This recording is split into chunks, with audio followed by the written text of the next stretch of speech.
آج ہم بات کرنے جا رہے ہیں الحج پر۔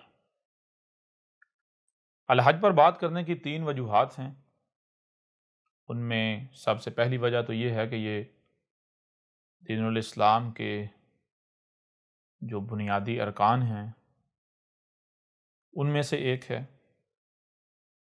دوسری وجہ یہ ہے کہ اس کے بارے میں بہت سے سوالات موصول ہوئے، ایک بڑی تعداد میں سوالات موصول ہوئے جن میں یہ کہا گیا کہ الحج پر تفصیل کے ساتھ بات کریں، بالخصوص یہ جو قربانی کے نام پر جانوروں کو کاٹا جاتا ہے اس کی کیا اہمیت و حیثیت ہے، اس کو واضح کریں۔ اور جو تیسری وجہ یہ ہے کہ کچھ کلپس جو ہیں انہیں کاٹ کر اچھالا گیا جو کہ بچے نے دیکھے۔ کوئی بھی شخص ایسا نہیں ہے جس نے وہ کلپس نہ دیکھے ہوں، جن میں یہ دکھایا جا رہا ہے کہ احمد عیسیٰ کا کہنا ہے کہ جو الحج وغیرہ ہے، حج وغیرہ ہے، یہ کوئی نہیں ہے، یہ جھوٹ ہے، یہ فراڈ ہے، یہ دھوکہ ہے۔ بلا شک و شبہ ایسی بات جو ہے وہ کہی گئی، لیکن جن لوگوں نے یہ کلپ کاٹ کر پھیلایا ان لوگوں کا مقصد کیا تھا؟ کیا ان لوگوں نے جو سچ تھا وہ پہنچایا، وہ پھیلایا، یا پھر انہوں نے آدھی بات کو، یا آدھی بھی نہیں، بالکل بات کا ایک چھوٹا سا حصہ ہے جو ان کے مقصد کو پورا کرنے کے لیے کفایت کرتا تھا، اسے انہوں نے کاٹا اور اس کو اچھالا۔ ان کا مقصد کیا تھا؟ ان کا مقصد یہ تھا کہ احمد عیسیٰ کے خلاف اس قدر پراپیگنڈا کیا جائے کہ کوئی بھی احمد عیسیٰ کی بات کو نہ سنے، احمد عیسیٰ کی دعوت کو نہ سنے۔ ایسا یہ لوگ کیوں چاہتے ہیں اور کیوں کیا ان لوگوں نے؟ ایسا ان لوگوں نے اس لیے کیا کیونکہ یہ لوگ جانتے ہیں کہ اگر کسی نے احمد عیسیٰ کی بات سن لی، احمد عیسیٰ کی دعوت سن لی، تو اس کے اوپر وہ دھوکہ چاک ہو جائے گا، وہ دجل، وہ فریب چاک ہو جائے گا، جو فریب، جو دھوکہ ہم صدیوں سے اسلام کے نام پر، دین کے نام پر، حج کے نام پر لوگوں کو دیتے چلے آ رہے ہیں، اور ہماری جو دکانداریاں ہیں وہ بند ہو جائیں گی، کیونکہ یہ ملاٹے نہیں چاہتے کہ عوام کو، لوگوں کو حق کا پتہ چلے، حقیقت کا پتہ چلے، کیونکہ ان کو علم ہے، یہ جانتے ہیں کہ جس دن عوام کو حق کا پتہ چل گیا تو نہ صرف عوام جو ہے وہ حق کو تسلیم کر لیں گے یا حق کی طرف رغبت اختیار کریں گے، بلکہ ان کی دکانداریاں بند ہو جائیں گی۔ لوگ ان سے ایسے ایسے سوالات کریں گے جن کے جوابات ان کے پاس نہیں ہوں گے، بدلے میں یہ ملاٹے ذلیل و رسوا ہو جائیں گے، اور پھر یہ لوگ کھائیں گے کہاں سے؟ یعنی یہ ملاٹے جو ہے، یہ مذہب کے ٹھیکیدار، دین کے ٹھیکیدار، یہ کھائیں گے کہاں سے؟ جو انہوں نے 1 2 2 4 4 8 8 10 10 جو ہے وہ شادیاں کی ہوئی ہیں۔ کسی نے بظاہر جی اسلام میں جناب 4 جو ہے وہ جائز ہیں، 4 تک کی اجازت ہے، 4 تو بظاہر شو کی ہوئی ہیں، اس کے علاوہ کتنی کتنی رکھی ہوئی ہیں، یہ تو کسی کو اندازہ ہی نہیں ہے۔ پھر جو انہوں نے درجنوں بچے پیدا کیے ہوئے ہیں، تو ان بیوی بچوں کو، رکھیلوں کو پالیں گے کہاں سے؟ ظاہر ہے پھر ان کو پالنا تو مشکل ہو جائے گا۔ اب اگر ان کی دکانداریاں بند ہو جائیں، ان کے چندے بند ہو جائیں، ان کو جو فنڈ مل رہے ہیں بند ہو جائیں، تو یہ تو بھوکے مر جائیں گے، اور یہی یہ نہیں چاہتے۔ لہٰذا انہوں نے صرف وہ بات، وہ کلپ کاٹا جو ان کے مقصد کو پورا کرتا تھا۔ مقصد کیا تھا؟ مقصد یہ تھا کہ لوگوں کو احمد عیسیٰ کی بات سننے سے روکا جائے، جس کے لیے انہوں نے وہ کلپ کاٹا جس میں یہ بات کہی جا رہی ہے کہ یہ جو حج ہے یہ بکواس ہے، یہ جہالت ہے، یہ فراڈ ہے، یہ دھوکہ ہے۔ اس میں کوئی شک نہیں کہ یہ بات کہی گئی، لیکن کیا یہ مکمل بات ہے؟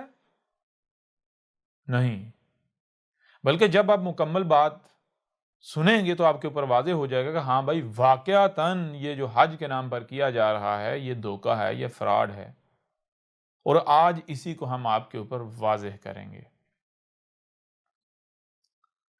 اور آگے بڑھنے سے پہلے، اس کے اوپر بات کرنے سے پہلے ایک بات آپ کے سامنے رکھنا بہت ضروری ہے، وہی ہے کہ جو حسب سابق، یعنی پہلے بھی کہا جاتا ہے حسب سابق، اور پھر جو ہے ہم آپ کو کہتے ہیں کہ یہ الکتاب ہے۔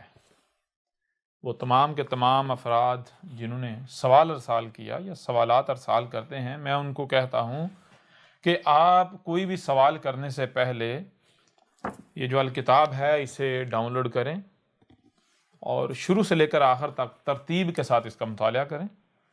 آن لائن اس کی جو پی ڈی ایف میں جو فائلز ہیں، جو پارٹس ہیں، جو حصے ہیں، وہ ہیں 7، اور یہ پرنٹ شکل میں، پرنٹ صورت میں اس کے 3 جو ہے وہ جلدیں ہیں، 3 حصے ہیں۔ لہذا آپ الکتاب کو ڈاؤن لوڈ کریں اور اسے ترتیب کے ساتھ پڑھیں۔ کوئی ایک بھی سوال ایسا نہیں رہے گا جس کا جواب آپ کو نہ ملے۔ اس کے بعد اگر آپ کو لگتا ہے کہ آپ کو کسی سوال کا جواب نہیں ملا یا پھر آپ کا کوئی سوال ہے، تو آپ بلا جھجک اپنا وہ سوال ارسال کریں۔ آپ کے سوال کا تفصیل کے ساتھ، ترتیب کے ساتھ جواب دیا جائے گا، تسلی بخش جواب دیا جائے گا۔ کسی بھی پہلو سے اسے چھوڑا نہیں جائے گا، رہنے نہیں دیا جائے گا۔ ہر پہلو سے آپ کے اوپر حق کھول کر واضح کیا جائے گا۔ اور جو ہم پہلے بھی بارہا کہہ چکے کہ جواب کسے کہتے ہیں؟ جواب کہتے ہیں جو سوال کو مٹا دے، جو سوال کو کالعدم کر دے۔ جواب اسے نہیں کہتے کہ جو جواب کے نام پر کیا جائے تو آگے وہ مزید درجنوں سوالات کھڑے کر دے، مزید الجھنوں کا شکار کر دے۔ نہیں، جواب کہتے ہیں جو سوال کو کالعدم کر دے، جواب سوال کا وجود مٹا دے۔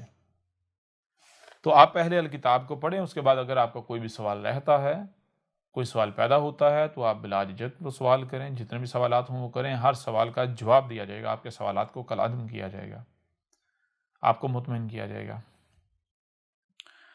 پھر دوسری بات یہ ہے کہ یہ جو الحج کا موضوع ہے جس پر ہم بات کرنے جا رہے ہیں، یہ ایک یعنی کہ مختلف پہلو سے اس الکتاب کے اندر بھی موجود ہے، اور ہم جو ہے ایک اور پہلو سے یا اور مختلف پہلو سے ہم جو ہے اب آپ کے سامنے بھی اس کے اوپر بات کرتے ہیں۔ تو آئیں اب الحج کے اوپر۔ الحج ہے کیا؟ الحج کے بارے میں سب سے پہلے یہ ہے کہ جو خود کو مسلمان کہلوانے والے ہیں، ان کے اندر جو ان کے ہاں جو عقیدہ و نظریہ پایا جاتا ہے، پہلے وہ آپ کے سامنے رکھنا ضروری ہے۔ جب تک وہ آپ کے سامنے نہیں رکھا جائے گا تب تک آپ نہ تو جو دجل و فریب ہے اسے سمجھ پائیں گے، اور نہ جو حق ہے، حقیقت ہے، وہ آپ کی سمجھ میں آئے گی۔ دیکھیں، سب سے پہلی بات تو یہ ہے کہ مسلمانوں کے ہاں یہ عقیدہ و نظریہ پایا جاتا ہے کہ اسلام کے 5 بنیادی ارکان ہیں، ان میں سے ایک حج ہے۔ اور حج کیا ہے؟ حج یہ ہے کہ سال میں 12 مہینے ہوتے ہیں، ان 12 میں سے ایک مہینہ جس کا نام ذوالحجہ ہوتا ہے، ذوالحج کا۔ تو جب ذوالحجہ کا مہینہ آتا ہے تو جیسے ہی ذوالحجہ کا چاند نظر آئے تو ایسا کرنا ہے کہ اپنے ناخن کو نہیں تراشنا، اپنے بال وغیرہ نہیں کاٹنا، یعنی اپنی صفائی نہیں کرنا۔ کب تک؟ اتنی صفائی کرنی ہے جتنی کہ جس کے بغیر رہا نہیں جا سکتا، اس کے علاوہ جو ہے وہ صفائی گویا کہ ترک کر دینی ہے۔ اور کب تک صفائی نہیں کرنی؟ جب تک کہ حج نہیں کر لیا جاتا، قربانی نہیں دے لی جاتی۔ جب قربانی دے لیں گے تو اس کے بعد جو ہے آپ پھر اپنے ناخن تراشیں گے، اپنے بال وغیرہ کٹوائیں گے، آپ نہائیں گے، آپ صفائی کریں گے۔ اب یہ کیا ہے؟ میں چھوٹی سی بات آپ کے سامنے رکھوں گا، چھوٹا سا سوال آپ کے سامنے رکھوں گا۔ میں آپ سے سوال کروں گا کہ دیکھیں، وہ لوگ جو بھی حج جو اسے حج کہتے ہیں، وہ تمام کے تمام یہ دعویٰ کرتے ہیں، کہتے ہیں کہ اللہ الغنی ہے۔ اور میں آپ سے بھی سوال کرتا ہوں، کیا آپ جو آپ کا خالق ہے، جو آپ کا مالک ہے، آپ جو بھی نام دیں، آپ اللہ نام دیں، آپ ایشور نام دیں، گاڈ کہیں، دیوس کہیں، برہما کہیں، بھگوان کہیں، خدا کہیں، کچھ بھی کہیں، آپ جو بھی نام دیں، میں آپ سے سوال یہ کرتا ہوں کہ جو خدا ہے، جو اللہ ہے، جو گاڈ ہے، جو ایشور ہے، ایک لمحے کے لیے اس چیز کو الگ رکھیں، سائڈ پہ کریں کہ وہ کون ہے، وہ کیا ہے۔ صرف اس کے اوپر آئیں کہ کیا آپ اسے الغنی تسلیم کرتے ہیں؟ اور جو لوگ حج کو مانتے ہیں، جو کہتے ہیں حج اسلام کے 5 بنیادی ارکان میں سے ایک ہے، تو وہ تو دن رات جو ہے یہ دعوے کرتے ہیں اللہ الغنی ہے، اللہ الغنی ہے، اللہ الغنی ہے، یہاں تک کہ یہ جو قرآن ہے اس کے اندر جو ہے وہ یہ بارہا آیا ہے، جو اسماء الحسنی ہیں ان میں سے ایک اسم ہے الغنی۔ تو الغنی کا مطلب کیا ہے؟ الغنی کا مطلب یہ ہے کہ جو فقیر نہیں، یعنی جو محتاج نہیں، جو اپنا کام خود کرتا ہے، دوسرے سے اپنا کام نہیں لیتا، کسی بھی طرح سے کسی دوسرے کا وہ ڈیپینڈنٹ نہیں ہے، اقرائی برابر بھی کام وہ اپنے شریک سے نہیں لیتا یا دوسرے سے نہیں لیتا، غیر اللہ سے وہ کام نہیں لیتا، اپنے علاوہ کسی سے وہ کچھ نہیں کرواتا، کچھ نہیں لیتا. یہ ہے الغنی. پھر دوسری بات، کیا وہ الحق نہیں ہے؟ وہ جو بھی کرتا ہے کیا کچھ بھی بغیر حق کرتا ہے، یا پھر جو بھی کرتا ہے بالحق کرتا ہے؟ بغیر حق اور بالحق کا مطلب کیا ہے؟ بالحق کا مطلب یہ ہے کہ کوئی بھی بات کرتا ہے یا کوئی بھی کام کرتا ہے یا کچھ بھی کرنے کا کہتا ہے تو اس کا کوئی نہ کوئی مقصد لازم ہوتا ہے. بغیر مقصد کے نہ تو وہ کوئی بات کرتا ہے، نہ وہ کوئی کام کرتا ہے، نہ وہ کچھ خلق کرتا ہے، نہ وہ کوئی حکم دیتا ہے. جو بھی وہ کرنے کا کہتا ہے یا جو بھی وہ کرتا ہے، جو بھی وہ کہتا ہے تو وہ بالحق یعنی با مقصد ہوتا ہے، بغیر مقصد کے نہیں ہوتا. تو اب میں سب سے پہلے جو آپ سے سوال کروں گا وہ سوال یہ کروں گا کہ جسے آپ حج کہتے ہیں، کیا یہ حج کرنے سے جو اللہ ہے، رب ہے، ایشور ہے، گاڈ ہے، دیوس ہے، خدا ہے، الغنی ثابت ہوتا ہے؟ نمبر ایک. نمبر دو، کیا یہ جو حج ہے یہ با مقصد ثابت ہوتا ہے؟ اس کا مقصد کچھ نظر آتا ہے؟ میں چیلنج کرتا ہوں، آپ بتا دیں وہ مقصد کیا ہے، پھر بتائیں کیا حج کرنے سے وہ مقصد پورا ہوا؟ تو جب آپ غور کریں گے تو آپ کے اوپر یہ بات بالکل کھل کر واضح ہو جائے گی کہ نمبر ایک، یہ جسے آپ حج کہہ رہے ہیں یہ کیا ہے؟ آپ کہتے ہیں نہیں ہم یہ اللہ کے لیے کر رہے ہیں. کس کے لیے کر رہے ہیں جی؟ اللہ کے لیے کر رہے ہیں. اس کا مطلب کیا ہوا؟ مطلب تو یہ ہو گیا کہ اللہ جو ہے وہ الغنی نہیں ہے، اللہ آپ کا محتاج ہے، اللہ فقیر ہے. اور یہاں پر جو میں بات آپ کے سامنے رکھوں گا وہ یہ رکھوں گا کہ جذبات میں آ کر گالیاں دینے سے، بکواسات کرنے سے، منہ سے جھاگ نکالنے سے آپ سچے نہیں ہو جائیں گے. سچے ہونے کی یہ دلیل نہیں ہے کہ آپ جو آپ کے دماغ میں ہے، جو نسل در نسل آپ کے دماغوں میں ٹھونسا گیا، دماغ میں رکھ کر، تو اگر سامنے سے کوئی ایسی بات آئے جو کہ آپ کے عقائد و نظریات سے یا اس سے ٹکراتی ہے، جو نسل در نسل آپ کے دماغوں میں ٹھونسا گیا، تو آپ گالیاں دینا شروع کر دیں، بکواسات کرنا شروع کر دیں. آپ کتوں کی طرح چیخنا، چلانا، بھونکنا، داڑنا شروع کر دیں. تو یہ حق ہونے کی پہچان نہیں ہے، نہ ہی آپ اس سے حق ثابت ہو جائیں گے. بلکہ حق ہونے کی پہچان یہ ہے کہ اگر کہیں پر بھی کوئی بھی ایسی بات آپ کے سامنے آتی ہے جو کہ اختلاف آپ کو لگتا ہے، بظاہر اختلاف ہے، یا کوئی ایک دوسری بات سامنے آتی ہے جو آپ کے عقائد و نظریات کے برعکس ہے، تو پھر کیا کیا جائے؟ آپ کو کان دیے گئے تو کیوں دیے گئے؟ اس لیے دیے گئے سنو، جو بھی سنائی دے رہا ہے، جو بھی آواز اپنا وجود رکھتی ہے اسے سنو. پھر صرف کان نہیں دیے گئے بلکہ ان کے ساتھ ساتھ آنکھیں بھی دی گئیں. جو سنائی دے رہا ہے اسے دیکھو، یا جو تمہیں دکھایا جا رہا ہے اسے دیکھو، جو بھی تمہارے سامنے آ رہا ہے اسے دیکھو. پھر صرف سننا اور دیکھنا نہیں بلکہ جو سنائی اور دکھائی دے رہا ہے اسے سمجھنا بھی ہے. تو اس وقت تک عمل نہیں کرنا، کوئی بھی بات اس وقت تک عمل جو ہے وہ عمل میں نہیں لانی، کسی بھی بات کو اس وقت تک تسلیم نہیں کرنا جب تک کہ آپ اسے سمجھ نہیں لیتے. بغیر سمجھے کچھ بھی نہیں کرنا. یہ بار بار اس قرآن میں بھی کہا گیا جس کے آپ دعوے دار ہیں. ہر رسول نے اگر یہی کہا. لہٰذا اگر آپ یہ سمجھتے ہیں کہ آپ حق پر ہیں تو پھر آپ کا طریقہ کار یہ ہونا چاہیے، یہ نہیں ہونا چاہیے کہ اگر اختلاف کسی نے کیا ہے یا کسی اختلاف ہوا ہے تو آپ گالیاں دینا شروع کر دیں. نہیں جی، وہی حق ہے، وہی سچ ہے جو نسل در نسل چلا آ رہا ہے، جس پر ہم نے اپنے بڑوں کو پایا، اپنے باپ داد کو پایا. نہیں، بلکہ حق ہونے کی پہچان یہ ہے، حق یہ ہے کہ آپ کو سننے کے لیے کان دیے گئے، دیکھنے کے لیے آنکھیں دی گئی، جو سنائی اور دکھائی دے رہا ہے اسے سمجھنے کی صلاحیت دی گئی. لہذا جو بھی سنائی دیتا ہے، جو بھی دکھائی دیتا ہے اسے سمجھو. جب تم سمجھو گے، یعنی ان صلاحیتوں کا استعمال کرو گے، سمجھو گے، تو ایسا ممکن ہی نہیں کہ جو حق ہے وہ تمہارے سامنے نہ آئے. اگر اندھوں کی طرح اسی کے اوپر چلنا ہے جو آباء و اجداد سے نسل در نسل منتقل ہو رہا ہے، تو پھر آپ کو کان، آنکھیں اور سمجھنے کی صلاحیت کیوں دی گئی؟ آپ کے سینوں کے اندر قلوب کیوں رکھے، انہیں افائدہ کیوں کیا؟ یعنی وہ کچھ سوچنے سمجھنے کی، دیکھنے کی، یعنی سننے دیکھنے سمجھنے کی صلاحیت رکھتے ہیں، دل جو کہ ان کانوں سے سنا نہیں جا سکتا، آنکھوں سے دیکھا نہیں جا سکتا، دماغ سے سمجھا نہیں جا سکتا۔ لہٰذا احمد عیسیٰ کی بات سن کر تو طیش میں آنے کے بجائے، جوش میں آنے کے بجائے، غصہ کھانے کے بجائے، جذبات میں آنے کے بجائے غور کیا جائے۔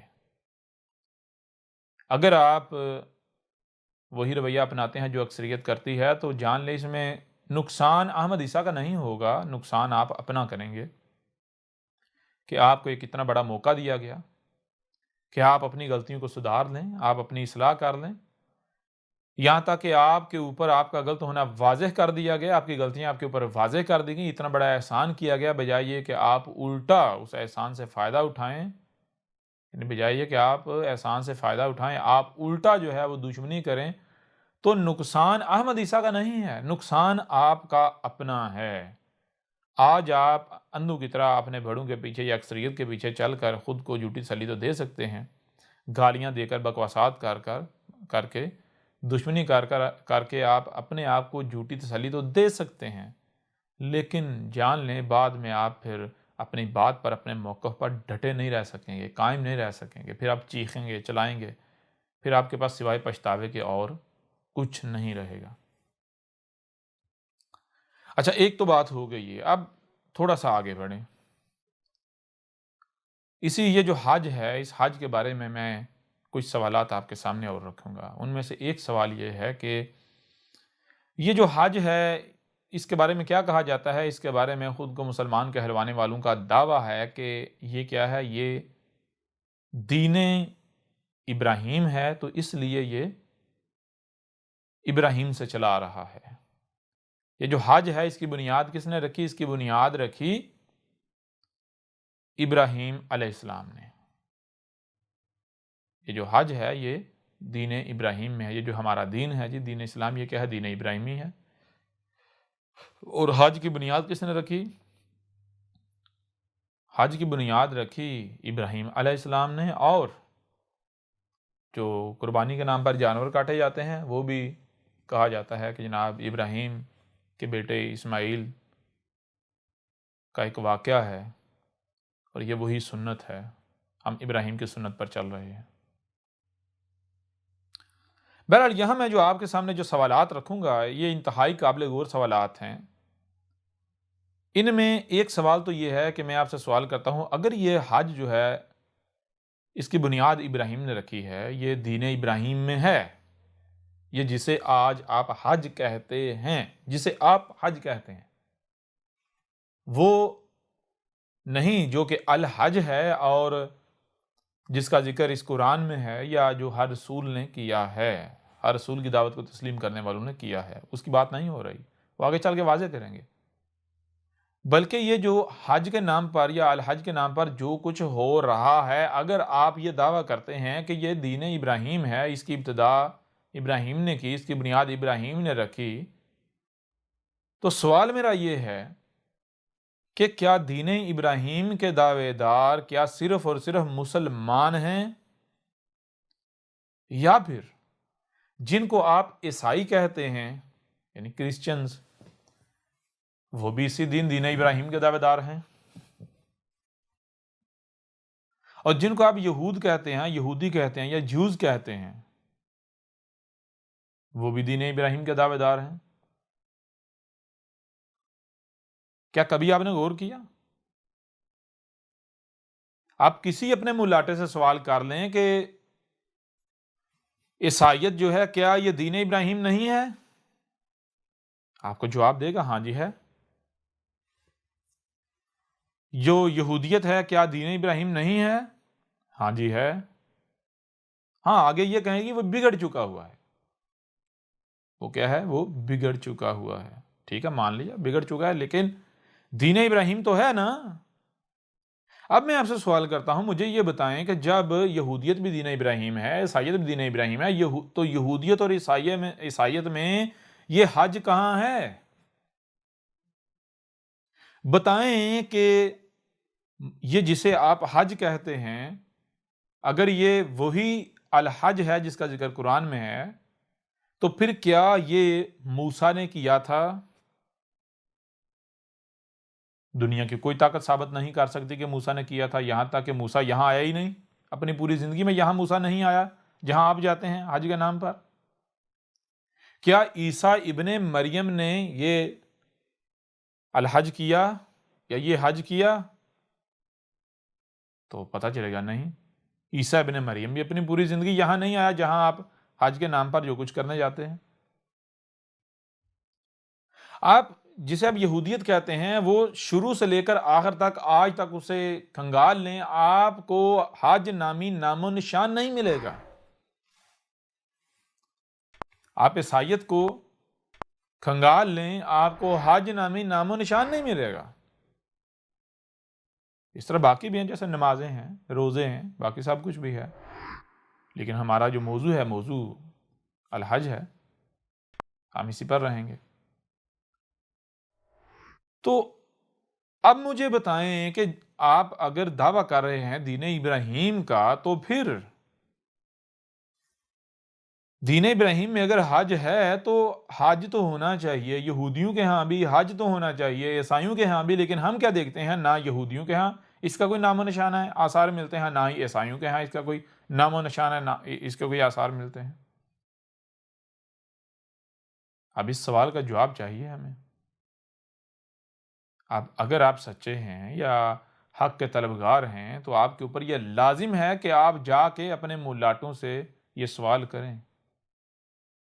اور پھر ایک اور چیز اور ذہن میں رکھنی ہے، وہ چیز یہ کہ ایسا نہیں ہے کہ موسیٰ جو ہے اس نے الحج نہیں کیا، عیسیٰ ابن مریم جو ہے اس نے الحج نہیں کیا۔ کیونکہ اسی قرآن کے اندر یہ بات موجود ہے، جو قرآن آپ کے دونوں ہاتھوں کے درمیان ہے، جس کے آپ دعوے دار ہیں، ہر رسول نے الحج کیا ہے۔ کوئی ایک بھی رسول ایسا نہیں ہے کہ جس نے الحج نہ کیا ہو۔ جو کچھ قربانی کے نام پر آپ کر رہے ہیں، کوئی ایک بھی رسول ایسا نہیں ہے جس نے وہ قربانی نہ دی ہو۔ ٹھیک ہے؟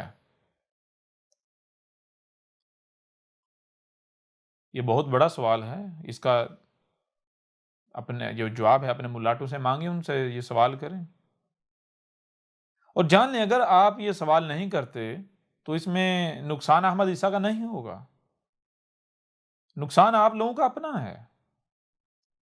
اگر آپ کسی بھی وجہ سے احمد عیسیٰ کی بات نہیں سنتے، نہیں مانتے، تو نقصان احمد عیسیٰ کا نہیں ہے، جان لو۔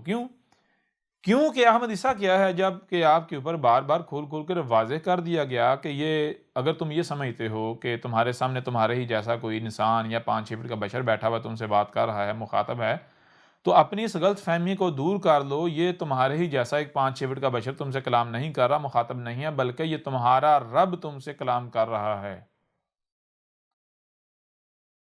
تمہارا رب مطلب کیا؟ مطلب یہ نہیں کہ یہ 6 فٹ کا تمہارے سامنے بیٹھا ہوا ہے یہ رب ہے، نہیں۔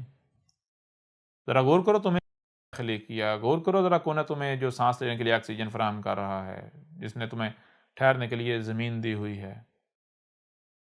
کون ہے جو تمہیں وجود میں لے کر آیا، تمہاری تمام تر ضروریات جو ہے تمہیں فراہم کر رہا ہے۔ جب تم غور کرو گے تمہارے پر بالکل کھل کر واضح ہو جائے گا کہ یہی کائنات ہے، اس کے علاوہ اور کوئی نہیں ہے۔ تو یہ جسے تم کائنات کہتے ہو، یونیورس کہتے ہو، یہ ہوں میں تمہارا رب، تم مجھ میں موجود ہو۔ یہ جو تمہارے سامنے 5-6 فٹ کا ہے، یہ میری زبان ہے، یہ میرا ہے، یہ میں نہیں، یہ میرا ہے۔ تو میں تمہارا رب تم سے کلام کر رہا ہوں۔ اب اگر تم کسی بھی وجہ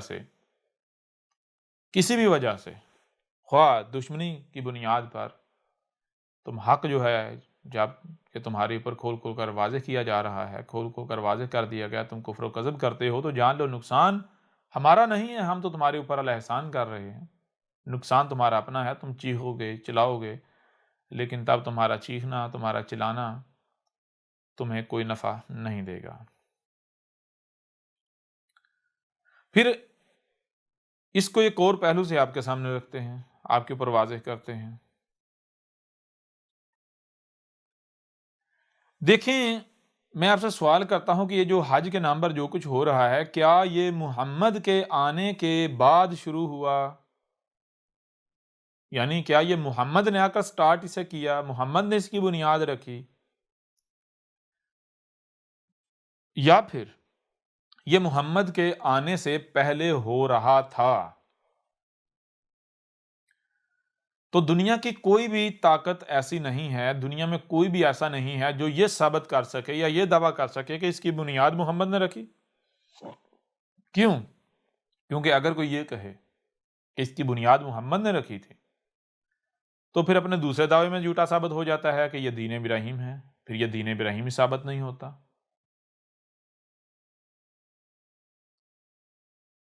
اور اگر یہ بات طے شدہ ہے، واضح ہے کہ محمد نے اس کی بنیاد نہیں رکھی، تو پھر اس سے تو یہ بات واضح ہو جاتی ہے کہ یہ محمد سے پہلے ہی ہو رہا تھا، محمد سے پہلے سے ہی یہ حج کے نام پر یہ سب کچھ ہو رہا تھا، چلتا آ رہا تھا۔ اور آپ کسی بھی طریقے سے دیکھ سکتے ہیں، تحقیق کر سکتے ہیں، آپ کے اوپر یہ بات بالکل کھل کر واضح ہو جائے گی کہ جسے آج آپ حج کہتے ہیں، بالکل عین اسی طرح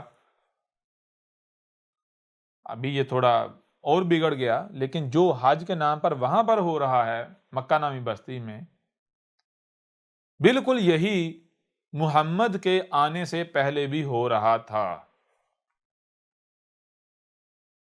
اب یہاں سوال یہ پیدا ہوتا ہے کہ اگر محمد کے آنے سے پہلے یہ ہو رہا تھا، محمد کے آنے سے پہلے یہ ہو رہا تھا، تو پھر کیا یہ حق ہو سکتا ہے؟ کیونکہ ابھی آپ کے سامنے ہم جو بات رکھنے جا رہے ہیں اس کی بنیاد پر یہ کسی بھی لحاظ سے حق ثابت نہیں ہوتا۔ آپ ایسا کریں، قرآن کھول لیں، اور یہ آیت ہے، ویسے تو اور بھی آیات ہیں لیکن ان میں سے ایک آیت ہم آپ کے سامنے رکھتے ہیں، سورہ آل عمران ہے، 3 نمبر سورت ہے، اور اس کی آیت ہے 164، 164۔ اس آیت میں کیا کہا جا رہا ہے، ذرا غور کریں۔ لَقَدْ مَنَّ اللَّهُ عَلَى الْمُؤْمِنِينَ إِذْ بَعَثَ فِيهِمْ رَسُولًا مِنْ أَنفُسِهِمْ يَتْلُو عَلَيْهِمْ آيَاتِهِ وَيُزَكِّيهِمْ وَيُعَلِّمُهُمُ الْكِتَابَ وَالْحِكْمَةَ وَإِنْ كَانُوا مِنْ قَبْلُ لَفِي ضَلَالٍ مُبِينٍ۔ کیا کہا گیا اس آیت میں؟ یہ کیا بات کہی جا رہی ہے؟ لا، تم کو سننے کے لیے کان دیے گئے، دیکھنے کے لیے آنکھیں دی گئی، جو سنائی اور دکھائی دے رہا ہے اسے سمجھنے کی صلاحیت دی گئی، لہٰذا جو بھی تمہیں سنائی دے رہا ہے، جو بھی دکھائی دے رہا ہے، اسے سمجھو۔ جب تم سمجھو گے تو تمہارے سامنے وہی آئے گا، کیا آئے گا؟ قد، جو کہ طے شدہ ہے، طے کر دیا گیا، جس کے علاوہ یا جس کے خلاف اور کچھ سامنے آ ہی نہیں سکتا۔ جیسے بارہا آپ کے اوپر واضح کیا گیا کہ 2 جمع 2 کیا ہوتا ہے؟ 2 جمع 2 4۔ اب اگر دنیا میں کوئی بھی شخص اسے نہیں علم کہ 2 جمع 2 کیا ہوتا ہے، اور اس نے کہیں سے سن لیا 2 جمع 2 5 ہوتا ہے یا 7 ہوتا ہے یا 4 کے علاوہ کچھ اور ہوتا ہے، وہ جتنا نیچے رٹا لگاتا رہے، کیا وہ سچا ہو سکتا ہے؟ نہیں۔ جب کبھی اس نے تحقیق کی 2 جمع 2 کیا ہوتا ہے، تو اس کے سامنے نتیجہ 4 ہی آئے گا، 4 کے علاوہ اور کچھ نہیں آئے گا۔ کیوں؟ کیونکہ 4 طے شدہ ہے، اس کے علاوہ اور کچھ آ ہی نہیں سکتا۔ بالکل اسی طرح جب آپ کو تحقیق کا کہا جا رہا ہے یا تحقیق کا کہا جاتا ہے، تو تحقیق کرنے سے وہی گھبراتا ہے جس کو یہ خدشہ لاحق ہوتا ہے کہ کہیں میں غلط ثابت نہ ہو جاؤں۔ جو جھوٹا ہوتا ہے، جو باطل پر ہوتا ہے، کیونکہ حق جو ہوتا ہے نا، حق تحقیق سے نہیں گھبراتا۔ مثال کے طور پر میں چھوٹی سی آپ کو بات آپ کے سامنے رکھتا ہوں، موجودہ دور کی مثال لے لیں، ایک عام سی سادہ سی مثال ہے۔ فرض کریں کہیں پر الیکشن ہوتے ہیں، کسی ادارے میں ہوتے ہیں، کسی آرگنائزیشن میں، کسی تنظیم میں، کسی پارٹی میں، کسی ملک میں، کسی بھی قسم کے الیکشنز ہوتے ہیں۔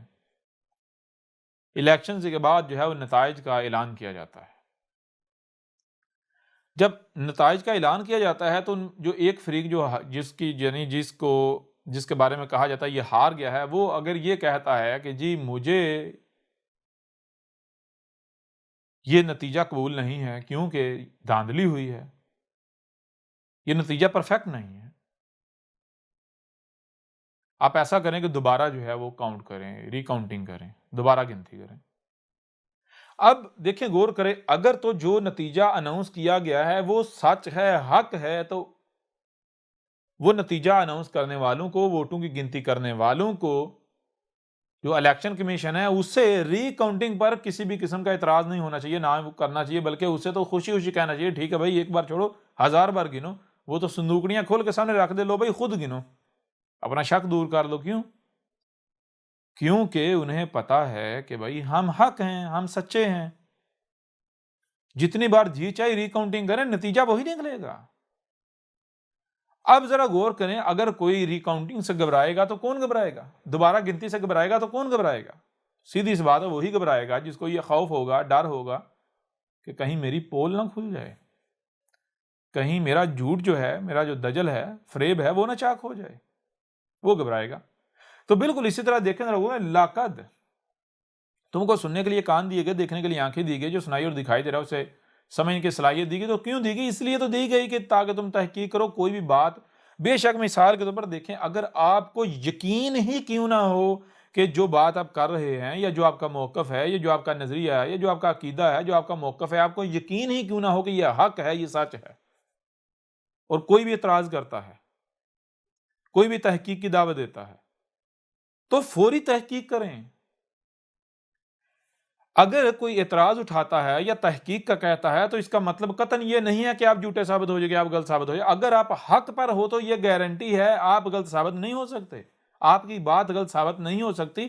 تحقیق کرنے پر تو الٹا مزید اطمینان ہوگا، تحقیق کرنے پر تو دوسرا جو ہے اس کے لیے بھی رستہ نہیں رہے گا بھاگنے کا۔ لہذا خواہ کتنی ہی بار تحقیق کیوں نہ کرنی پڑے، تحقیق سے نہیں گھبرایا جائے گا۔ اگر کوئی تحقیق سے گھبراتا ہے، جو یہ کہتا ہے نہیں جی، جو عقیدہ، جو نظریہ پیچھے سے چلتا آ رہا ہے، ہم اس کے اوپر نظر ثانی کرنے کو تیار نہیں ہیں، یعنی نظر ثانی کا مطلب کیا ہے؟ دوبارہ اس کے اوپر نظر ڈالنے پر تیار نہیں ہے، ہم تحقیق کرنے کے لیے تیار نہیں ہیں، ہم ری کاؤنٹنگ کے لیے تیار نہیں ہیں۔ کیوں؟ کیونکہ وہ گھبراتے ہیں۔ اور گھبراتا کون ہے؟ گھبراتا تو وہی ہے جو غلط ہوتا ہے، اور پھر یہ جان لیں جو بھی تحقیق سے بھاگتا ہے یا تحقیق سے روکتا ہے، وہ اپنی زبان سے یہ نہیں کہے گا کہ میں غلط ہوں اس لیے میں تمہیں تحقیق سے روک رہا ہوں، میں جھوٹا ہوں، میں باطل ہوں، یا جو نظریہ عقیدہ میرا ہے یہ باطل ہے، غلط ہے، تو اس لیے میں تحقیق سے روک رہا ہوں، تحقیق سے منع کر رہا ہوں، یا کہہ رہا ہوں کہ نہیں جی ایسے مانا جائے گا، اس لیے نہیں کہہ رہا کہ میں غلط ہوں، نہیں، بلکہ وہ زبان سے یہ اقرار نہیں کرتا کہ یہ غلط ہے، یہ باطل ہے، یہ جھوٹا، نہیں، بلکہ وہ محسوس بھی نہیں ہونے دیتا، وہ طرح طرح کے بہانے بناتا ہے، طرح طرح کے بہانے بناتا ہے، طرح طرح کے یعنی کہ ہیلے بہانے حجتیں یعنی کہ وہ گڑتا ہے تاکہ کوئی بھی تحقیق نہ کرے، کیونکہ اسے پتا ہے اگر کسی نے تحقیق کر لی تو میرا دجل، میرا فریب چاک ہو جائے گا۔ لہٰذا آج آپ جب یعنی کہ آپ کے اوپر یہ جو حج ہے اس کے حوالے سے اگر بات کی جا رہی ہے، تو اب آپ ایسا کریں، آپ تحقیق کریں اپنی۔ جب آپ تحقیق کریں گے تو نتیجہ آپ کے سامنے کیا آئے گا؟ وہی آئے گا جو حق ہے۔ اب اگر آپ کے حق پر ہیں تو ٹینشن ہی کوئی نہیں، ٹینشن لینے کی کوئی ضرورت ہے، پریشان ہونے کی ضرورت ہے؟ کوئی ضرورت ہی نہیں ہے، نتیجہ پھر وہی سامنے آئے گا۔ اور اگر آپ گھبراتے ہیں، ڈرتے ہیں، تحقیق نہیں کرتے، تو پھر نتیجہ یہ ہے، مطلب یہ ہے، حقیقت یہ ہے کہ آپ غلط ہیں، آپ باطل کے اوپر کھڑے ہوئے ہیں، اور جان لیں بعد میں آپ کو پچھتانا پڑے گا، بعد میں چیخنا۔ تو عقل مند وہ ہیں جو تحقیق کر لیں، جو غور کر لیں، غور و فکر کر لیں۔ لقد آگے کیا ہے؟ من اللہ، لقد من اللہ، لقد من اللہ، من جو اللہ، اللہ ہے، علی المومنین، جو المومنین ہیں ان کے اوپر، یعنی تمہیں سننے کے لیے کان دیے گئے، دیکھنے کے لیے آنکھیں دی گئی، جو سنائی اور دکھائی دے رہا ہے اسے سمجھنے کی صلاحیت دی گئی۔ جب تم ان صلاحیتوں کا استعمال کرو گے، جو بھی سنائی دے رہا ہے، جو بھی دکھائی دے رہا ہے، تم اسے سمجھو گے، تو تمہارے اوپر یہ بات بالکل کھل کر واضح ہو جائے گی، تمہارے سامنے یہ آئے گا کہ اللہ کی ذمہ داری کیا ہے المومنین کے اوپر، ٹھیک ہے؟ اللہ کیا کرتا ہے المومنین پر؟ از، تب، باعث، بیس کرتا ہے، کھڑا کرتا ہے، فیہم، انہی میں رسولہ ایک رسول کھڑا کرتا ہے، یعنی ایک رسول جو ہے اسے باعث کرتا ہے، یعنی ایک رسول جو کہ انہی کے اندر پیدا ہوتا ہے، پلتا بڑھتا ہے، انہی میں سے آتا ہے، انہی کی زبان میں، انہی کے کلچر معاشرے، انہی کی زبان میں آتا ہے۔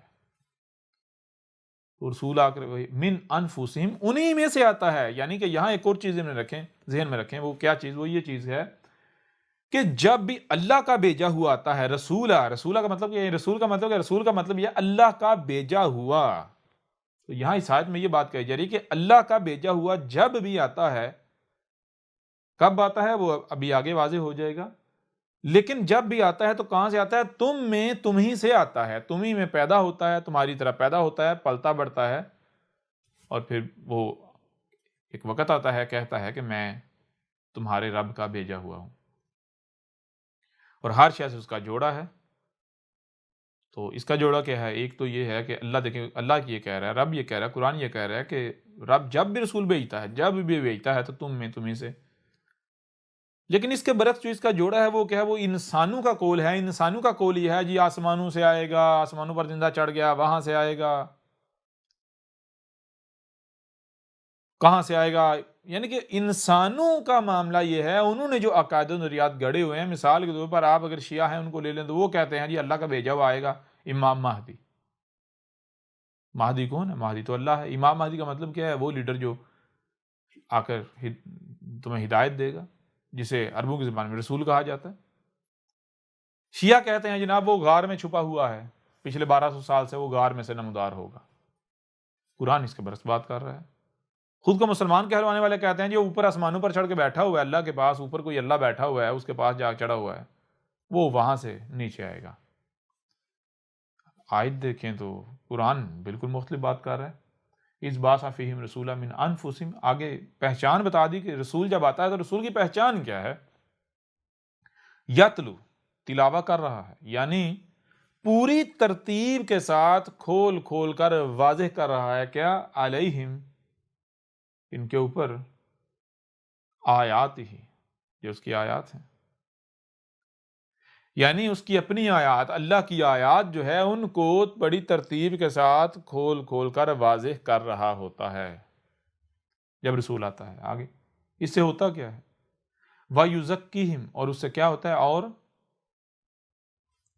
جن کی طرف آیا ہے رسول، جن میں آیا ہے، ان کا تزکیہ ہو رہا ہے، یعنی جو اس کی تلاوہ کے اوپر عمل کر رہے ہیں۔ تلاوہ کسے کہتے ہیں؟ یعنی بہت آسان الفاظ میں آپ کے اوپر واضح کر دیجیے۔ مثال کے طور پر آپ نے ایک عمارت بنانی ہے یا کوئی کام کرنا ہے، تو اس کی جو انسٹرکشن ہے وہ، یا نقشہ ہے، وہ کسی کے ہاتھ میں ہے، وہ اس نقشے سے بتا رہا ہے بھئی ابھی آپ نے یہ کرنا ہے، یہ کرنا ہے، یعنی پوری ترتیب کے ساتھ لمحہ بہ لمحہ جو ہے وہ انسٹرکشن دے رہا ہے، ابھی کیا کرنا ہے، کیسے کرنا ہے، اب کیا کرنا ہے، کیسے کرنا ہے۔ اسے کہتے ہیں تلاوہ کرنا۔ اور جو اس کی تلاوہ کے اوپر عمل کر رہے ہیں وہ کون ہے؟ پیچھے واضح کر دیا، المومنین۔ تو ان کا کیا ہو رہا ہے؟ تزکیہ ہو رہا ہے۔ وہ تزکیہ کیسے؟ یعنی پیوریفائی ہو رہے ہیں، وہ ان کے اجسام پیوریفائی ہو رہے ہیں، ان کے اعمال پیوریفائی ہو رہے ہیں، ان کی سوچیں، ان کی فکریں، ان کے احساسات، ان کے جذبات، ان کے اعمال، ان کے اجسام پیوریفائی ہو رہے ہیں، ہر قسم کی منفیت سے، نیگیٹیوٹی سے پیوریفائی ہو رہے ہیں، پاک ہو رہے ہیں۔ جو توازن کے اندر بگاڑ تھا، جو بگاڑ تھا ان کی سوچوں میں بگاڑ تھا، ان کی فکروں میں بگاڑ تھا، ان کے احساسات میں بگاڑ تھا، ان کے جذبات میں بگاڑ تھا، ان کے اعمال میں، ان کے حرکات و سکنات میں بگاڑ تھا، ان کے جو اجسام میں بگاڑ تھا، اس بگاڑ کو وہ نکال رہا ہے۔ ان کا بگاڑ نکل کر وہ خالص بن رہے ہیں، پیوریفائی ہو رہے ہیں۔ اور جو سوچیں ہیں، جو فکریں ہیں، جو جذبات ہیں، احساسات ہیں، جو اعمال ہیں، یہ پیوریفائی کب ہوتے ہیں؟ اور مختلف موضوعات کے تحت بھی یہ بات کی گئی، بڑی ڈیٹیل کے ساتھ واضح کیا گیا کہ بھائی جو آپ کھاؤ، یعنی جو آپ کا رزق ہے وہی آپ بنو گے، وہی ویسے ہی آپ اعمال کرو گے۔ بڑی ڈیٹیل کے ساتھ بتایا گیا کہ یہ سوچیں، فکریں، جذبات، احساسات، یہ اعمال یہ ہے کیا؟ یہ آپ کے وجود کے اندر دو طرح کی انرجی ہے، گرم انرجی اور ٹھنڈی انرجی۔ گرم انرجی کی اپنی صلاحیتیں ہیں، ٹھنڈی انرجی کی اپنی صلاحیتیں ہیں۔ جب یہ دونوں طرح کی انرجی آپس میں ملتی ہے تو کشمکش شروع ہو جاتی ہے۔ یہ جو کشمکش ہے یہ جو ریاکشن ہے اسے آپ کہتے ہیں سوچیں، فکریں، جذبات، احساسات، کیفیات اور اعمال وغیرہ، آپ کی حرکات و سکنات وغیرہ جتنی بھی ہیں۔ اب اگر وہ دو طرح کی جو انرجی ہے گرم اور ٹھنڈی وہ متوازن ہے تو آپ کی سوچیں متوازن، فکریں متوازن، احساسات، جذبات متوازن، ان میں کوئی خرابی، نیگیٹیوٹی نہیں ہوگی، آپ کے اعمال متوازن۔ اور اگر وہ دو طرح کی انرجی جو ہے وہ غیر متوازن ہے تو آپ کی سوچیں غیر متوازن، فکریں غیر متوازن، سب کچھ غیر متوازن ہو جائے گا۔ اب وہ جو دو طرح کی انرجی ہے گرم اور ٹھنڈی انرجی، اس کا ماخذ کیا ہے، وہ کہاں سے اخذ ہو رہی ہے یا کس کا یہ ماخذ ہے؟ تو وہ جو رزق آپ کھاتے ہیں، وہ رزق جو بھی آپ کھاتے ہیں اس کے اندر زمین کے عناصر ہیں، وہ عناصر آپ کے خون کے ذریعے آپ کے ایک خلیے میں جاتے ہیں۔ خلیہ جب ان عناصر کو پروسیس کرتا ہے تو ان عناصر کو، اس مواد کو، اس میٹیریل کو کیا کرتا ہے، اس سے کچھ نیا میٹیریل بنتا ہے، نئے خلیے بنتے ہیں، اور کچھ جو مادہ ہوتا ہے وہ یعنی میٹیریل ہوتا ہے، مواد ہوتا ہے، وہ دو طرح کی انرجی میں کنورٹ ہو جاتا ہے، گرم انرجی اور ٹھنڈی انرجی۔ لہٰذا اگر آپ کا رزق متوازن ہے، جو رزق آپ کھا رہے ہیں آپ کا رزق متوازن ہے تو آپ کا جو جسم ہے، دیکھیں غور کریں، اگر آپ نے متوازن رزق کھایا تو جو بھی رزق آپ کھا رہے ہیں وہ کیا ہے، اس کے اندر مثال جب آپ سیب کی مثال لیں، ایک سیب جب آپ کھاتے ہیں تو سیب، وہ جو سیب ہے، مقصد یہ نہیں ہے کہ وہ سیب اپنے اندر انڈیلنا ہے اور جو اس کا ذائقہ ہے وہ لینا ہے، نہیں، مقصد کیا ہے، یہ تو ظاہر ہر شے سے اس کا جوڑا ہے، ظاہر کیا ہے، یہ ظاہر یہ وہ ایک مواد کا ایک، یعنی کہ وہ شے ہے مواد کی بنی ہے، مادے کی، میٹیریل کی۔ نمبر دو ذائقہ ہے، یہ اس کا ظاہری پہلو ہے۔ باطن کیا ہے جو چھپا ہوا ہے، جو غیب ہے، غیب کیا ہے، غیب ہے اس کے اندر موجود وہ عناصر جن عناصر سے آپ کا جسم بننا ہے، جن عناصر سے آپ کی سوچیں، آپ کی فکریں، آپ کے احساسات، آپ کے جذبات، آپ کے اعمال وجود میں آنے ہیں۔ تو جو ذائقہ ہے وہ تو محض زبان سے ٹیسٹ لے لیا، اس سے آگے نہیں جائے گا۔ جو وہ مواد ہے، وہ جو آپ کو آپ کے ہاتھ میں پکڑا ہوا سیب کے نام پر جو ظاہر ہے وہ میدے میں جائے گا، ڈیکمپوز ہوگا، اندرونی کے ذریعے ہوتا ہے، کچھ پیشاب اور کچھ پخانے کے ذریعے خارج ہو جائے گا۔ جسم کو کیا ملا؟ جسم کو کیا چاہیے؟ جسم کو چاہیے اس کے اندر موجود عناصر، یہ جو آپ کو ظاہر نظر آ رہا ہے یہ تو ایک پیکنگ ہے، یہ تو اس مواد کو ٹرانسپورٹ کرنے کا ذریعہ ہے، کیری کرنے کا ذریعہ ہے، جو مواد جسم کو چاہیے، جو کہ زمین کے عناصر ہیں جن کی مقدار انتہائی قلیل ہوتی ہے۔ ان کو سیب یا فروٹ یا سبزیوں کی صورت میں کیوں اس طرح پیک کیا ہے؟ کیونکہ ان کی مقدار، ان کا معیار اور ان کی ترتیب، ٹھیک ہے، وہ بہت پیچیدہ ہے۔ تو جب آپ سیب، مثال کے سیب کھاتے ہیں، آپ کے معدے میں جا کر ڈیکمپوز ہوتا ہے، اس میں سے جو عناصر ہیں جب وہ عناصر نکلتے ہیں وہ خون میں جاتے ہیں، خون کے ذریعے وہ عناصر ٹرانسپورٹ ہوتے ہیں ہر خلیے میں، یعنی خون جو ہے وہ ان عناصر کو ٹرانسپورٹ کرتا ہے جسم کے خلیے میں پہنچاتا ہے اور ڈسٹریبیوٹ کرتا ہے۔ پھر ہر خلیہ کیا کرتا ہے، وہ جو عناصر ہوتے ہیں ان عناصر کو دو حصوں میں تقسیم کر دیتا ہے، ان کو پروسیس کرتا ہے، پروسیس کرنے سے نتیجہ کیا نکلتا ہے، ان عناصر سے جو کہ مادہ ہوتا ہے، میٹر ہوتا ہے، وہ میٹر کچھ اس سے مزید آگے میٹر خلیوں کی فارم اختیار کر لیتا ہے، خلیوں کی شکل اختیار کر لیتا ہے، اور کچھ جو اس کا حصہ ہوتا ہے، جو میٹر ہوتا ہے، وہ گرم اور ٹھنڈی انرجی میں کنورٹ ہو جاتا ہے۔ یعنی جو میٹر انرجی ہے یہ کنورٹ ہو جاتی ہے دو طرح کی انرجی میں، جو کہ ایک الیکٹریکل انرجی ہے اور دوسری جو ہے وہ برن کرنے والی آگ، یعنی یوں سمجھے دونوں ہی الیکٹریکل بے شک لے لیں، یعنی کہ دو طرح کی انرجی میں کنورٹ ہو جاتا ہے۔ اب وہ جو دو طرح کی انرجی ہے، گرم انرجی اور ٹھنڈی، گرم انرجی کی اپنی صلاحیتیں ہیں، ٹھنڈی انرجی کی اپنی صلاحیتیں ہیں۔ جب وہ دونوں طرح کی انرجیز آپ کے جسم کے اندر جو ہے وہ ہر خلیے کے اندر آپس میں ان کا اختلاط ہوتا ہے، ہر ایٹم کے اندر، تو کشم کی گرم انرجی اپنی صلاحیتوں کا استعمال کرتی ہے، ٹھنڈی انرجی اپنی صلاحیتوں کا استعمال کرتی ہے، دونوں ایک دوسرے کی ضد ہیں۔ تو جب اپنے آپ میں ہے تو ایسا جیسے چیز سوئی ہوئی ہوتی ہے، اپنے آپ میں ہے، کوئی ڈسٹرکشن، کوئی کچھ کسی چیز کا اظہار، لیکن جب ہی وہ آپس میں ٹکراتی ہیں، ان کا اختلاط ہوتا ہے تو کشمکش شروع ہو جاتی ہے۔ وہ جو کشمکش ہے گرم اور ٹھنڈی انرجی کے آپ کے وجود کے اندر، یہ کیا ہے؟ یہ جس سے آپ کہتے ہیں جی ہماری سوچیں، ہماری فکریں، ہمارا دیکھنا، ہمارا سننا، ہمارے جذبات، ہمارے احساسات، ہماری کیفیات، غم، خوشی، حرکات و سکنات، یہ ہے۔ لہٰذا اگر رزق متوازن ہوگا تو نہ صرف آپ کا جسم متوازن ہوگا بلکہ آپ کی سوچیں، فکریں، سب کچھ متوازن ہو جائے گا، نیگیٹیوٹی ختم ہو جائے گی دنیا سے، آپ کے جسم سے، دنیا سے، سب کا سب جو نیگیٹیوٹی ہے، حسد، بغض، لڑائیاں، جھگڑے، فساد، خرابیاں، سب ختم ہو جائے گا۔ خرابی ہوتی کیا ہے؟ اس کا نام و نشان مٹ جائے گا، سب کا سب جو ہے وہ ہر طرف اصلاح ہو جائے گی، ہر ایک میں، سب میں اصلاح ہو جائے گی۔ تو یہ ہے یتلو علیہم آیاتہ ویزکیہم۔ رسول کی پہچان کیا ہے؟ رسول آتا ہے، آ کر تلاوت کر رہا ہوتا ہے رب کی آیات کی، یعنی رب کی آیات کو ہی کھول کھول کر واضح کر رہا ہوتا ہے، پوری ترتیب کے ساتھ، پوری ڈیٹیل کے ساتھ، تفصیل کے ساتھ۔ تو جو المومنین ہیں، جو خاص مومن ہیں، جو کہ رب ہی کا وجود ہے، وہ کیا کرتے ہیں؟ وہ جو رسول تلاوت کر رہا ہوتا ہے اسے دل سے تسلیم کرتے ہوئے جب اس کے اوپر عمل کر رہے ہوتے ہیں تو وہ پیوریفائی ہو رہے ہوتے ہیں، ہر لحاظ سے پیوریفائی ہونا شروع ہو جاتے ہیں۔ اور آگے پہچان کیا ہے رسول کی؟ وَيُعَلِّمُهُمُ الْكِتَابَ، اور جب پیوریفائی ہوتے ہیں تو پھر کیا؟ پھر انہیں جو ہے وہ کیا ہو رہا ہے؟ جو الکتاب تھی اس کا علم جو ہے وہ مل رہا ہے۔ اس سے پہلے تو انہیں بھی نہیں پتا تھا الکتاب کیا ہے، تب جا کر واضح ہوتا ہے کہ الکتاب ہے۔ الکتاب یہ کائنات ہے، آسمان و زمین، یہ ہے الکتاب۔ پھر پتا ہے، پھر الکتاب یعنی آسمان و زمین کا، کائنات کا علم ان کی طرف آتا ہے۔ پھر اس علم کی بنیاد پر وہ جو المومنین کا گروہ ہوتا ہے، جماعت ہوتی ہے، رسول اور اس کے جو ساتھی ہوتے ہیں، وہ دنیا کی تاریخ بدل دیتے ہیں، تاریخ تبدیل کر کے رکھ دیتے ہیں۔ دنیا کی بڑی سے بڑی طاقت ان کے سامنے نہیں ٹھہر سکتی۔ کیوں؟ وہ راز جان جاتے ہیں، وہ حقائق ان کے اوپر کھل جاتے ہیں، وہ قوانین کھل جاتے ہیں جن قوانین کی بنیاد پر یہ کائنات چل رہی ہے۔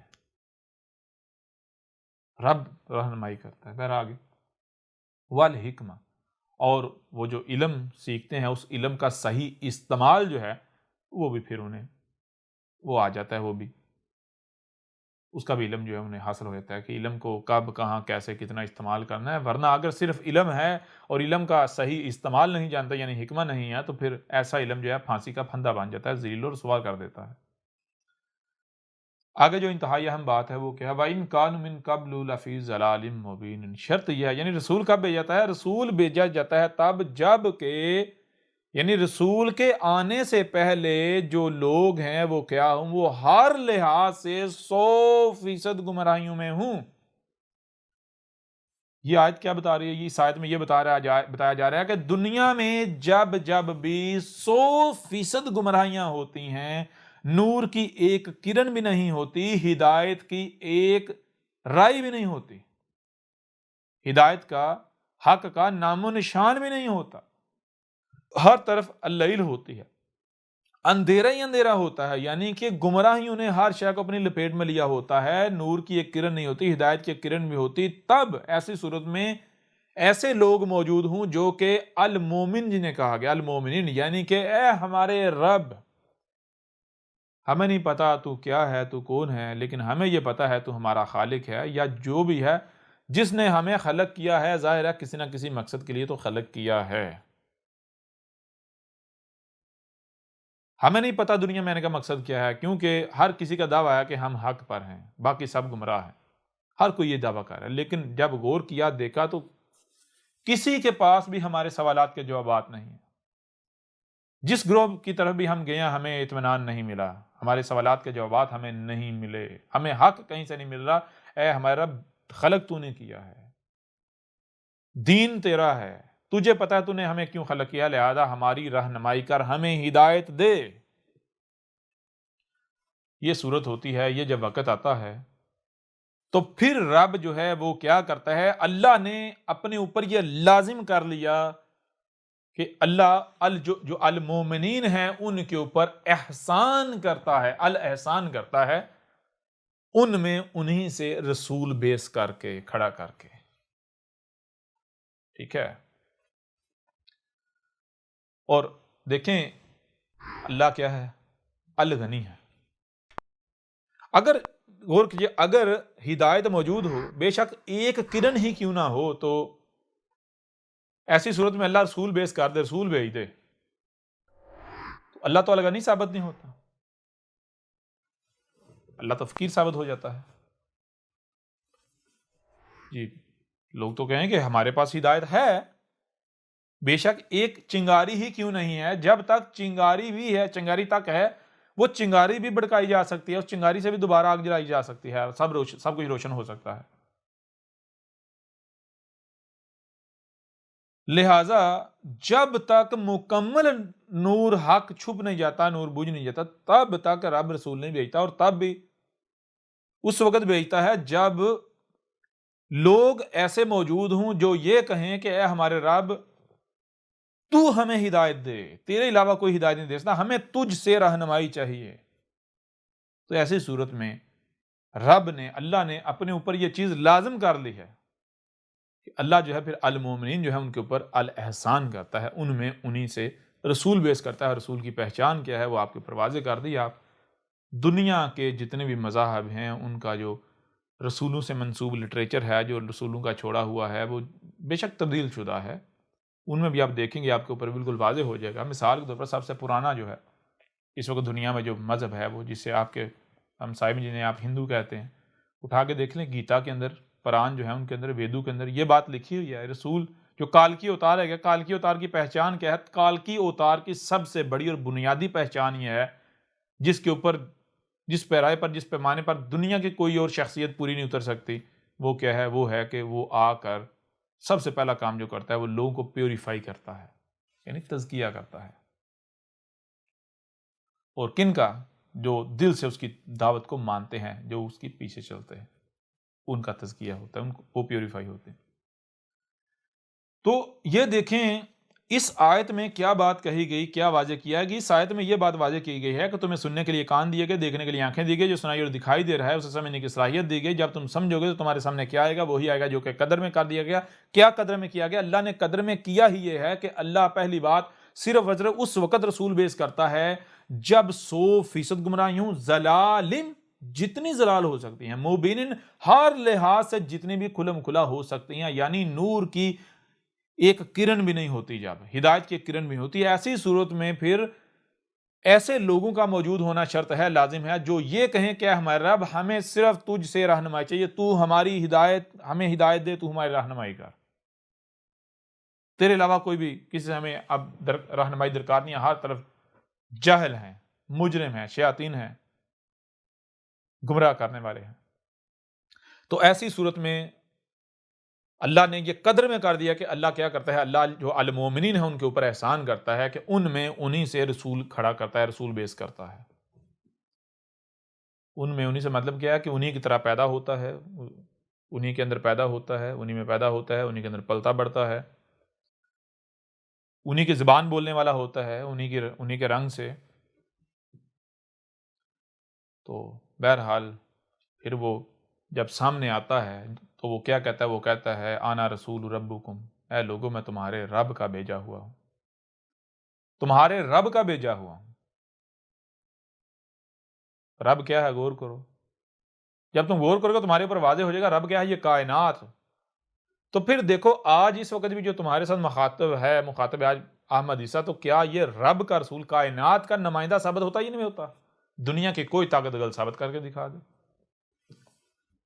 بہرحال یہ بات اس قرآن میں بھی آپ کے سامنے رکھ دی گئی۔ اب ذرا غور کریں، جب رسول آتا ہے تب جب نور کی ایک کرن بھی نہیں ہوتی، تو میں آپ سے سوال کرتا ہوں کہ حج جسے آپ کہتے ہیں یہ تو محمد کے آنے سے پہلے سے ہو رہا تھا۔ اب اگر یہ حق ہے، یہ سچ ہے، یہ صحیح ہے، تو پھر محمد رسول ثابت نہیں ہوتا؟ کیوں؟ رسول تو تب آتا جب ضلال مبین ہوتی ہیں، نور کی ایک کرن بھی ہوتی ہے۔ یہاں کیا جی دین کے 5 بنیادی ارکان میں سے ایک رکن پورے کا پورا ہی حق موجود ہے، بڑی عجیب بات ہے۔ اگر یہ حج حق ہے، جو لوگ اس کو حج تسلیم کرتے ہیں، الحج تسلیم کرتے ہیں، جو کہتے ہیں یہ حق ہے، وہ اپنے عمل سے یہ دعویٰ کرتے ہیں کہ محمد رسول، محمد کذاب تھا۔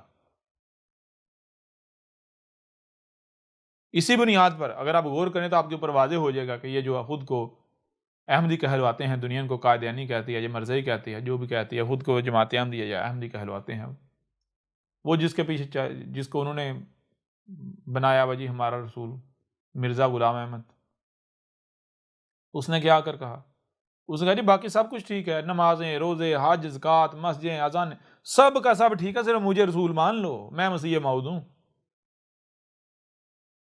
جی ذرا یہ تو بتاؤ کہ رب نے اپنا قانون کب سے تبدیل کر دیا؟ اللہ کہہ رہا ہے رسول بھیجے تب جائے گا، بھیجتا ہی تب ہے جب ضلال مبین ہوں۔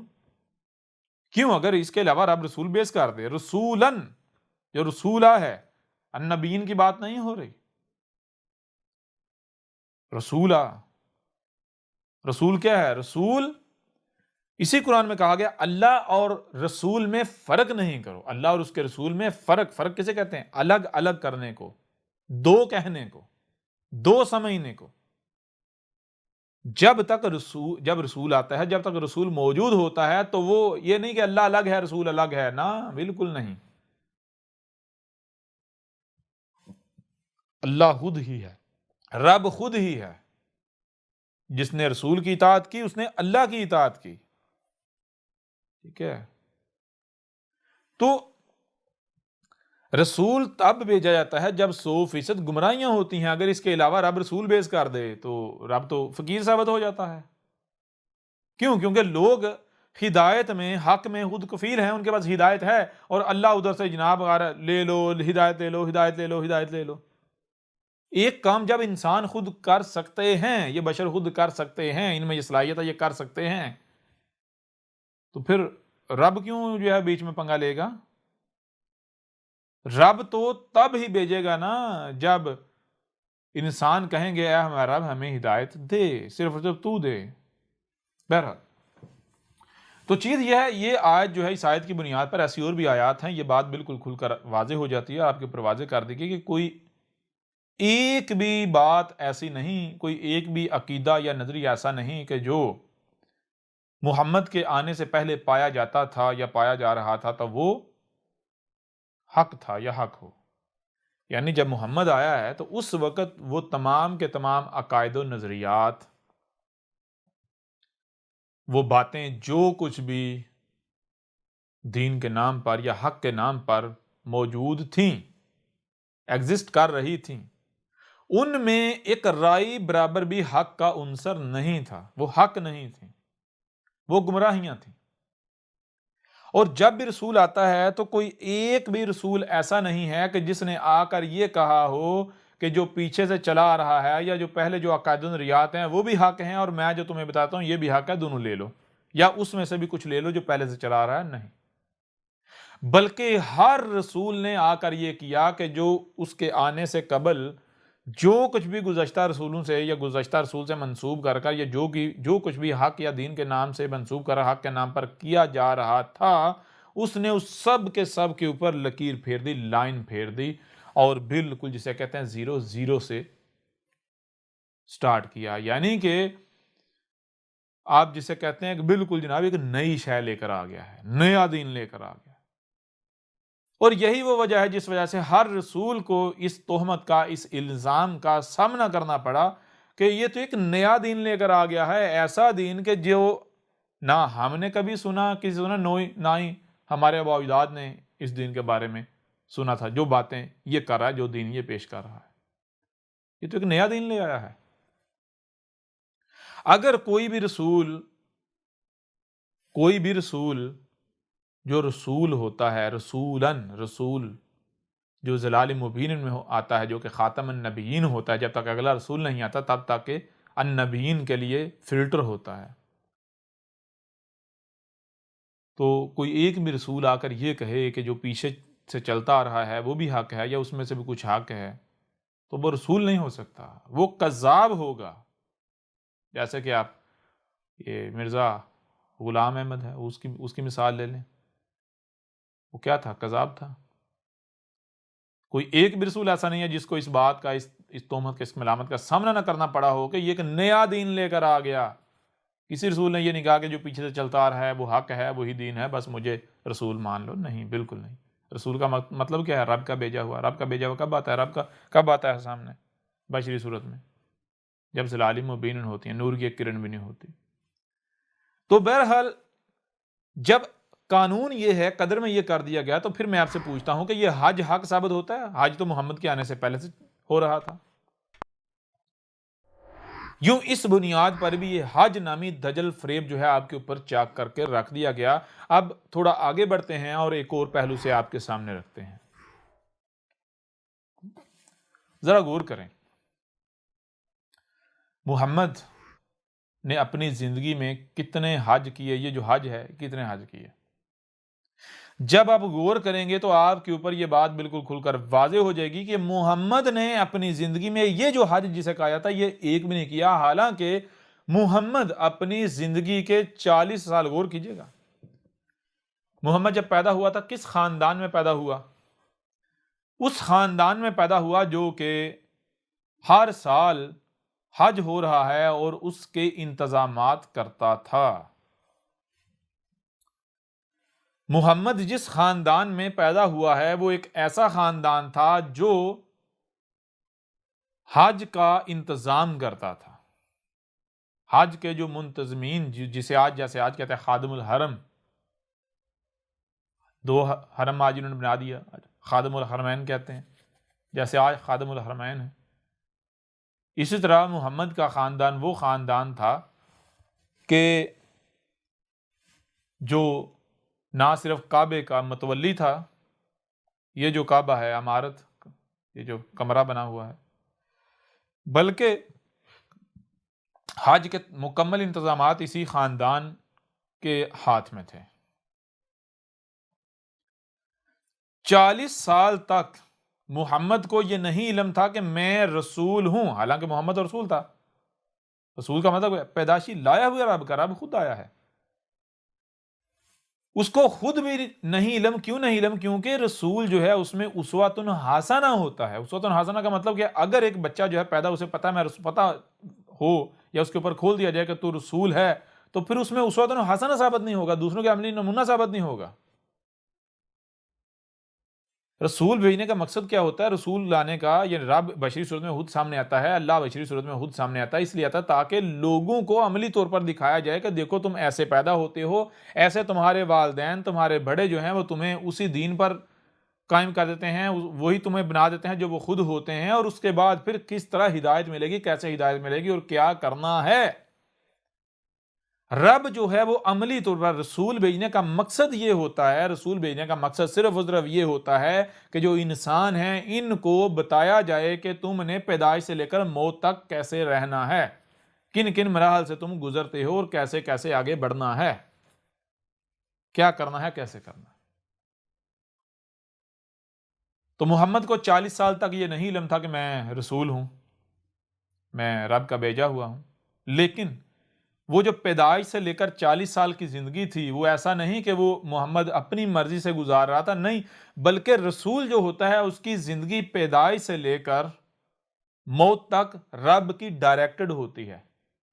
رب اسے ڈائریکٹ کر رہا ہوتا ہے. جیسے ایک ڈائریکٹر جو ہوتا ہے وہ فلم ڈائریکٹ کرتا ہے یا ڈرامہ ڈائریکٹ کرتا ہے، ایک ایک شاٹ، ایک ایک سین وہ اپنی مرضی سے ریکارڈ کرواتا ہے، ایسے کرو، ایسے کرو، ایسے نہیں، ایسے کرو، بالکل. یا جیسے ایک ڈرائیور گاڑی ڈرائیو کر رہا ہوتا ہے، اگر گاڑی رائی برابر بھی حرکت کر رہی ہوتی ہے تو وہ ڈرائیور کی مرضی سے کر رہی ہوتی ہے، ڈرائیور کے مطابق کر رہی ہوتی ہے.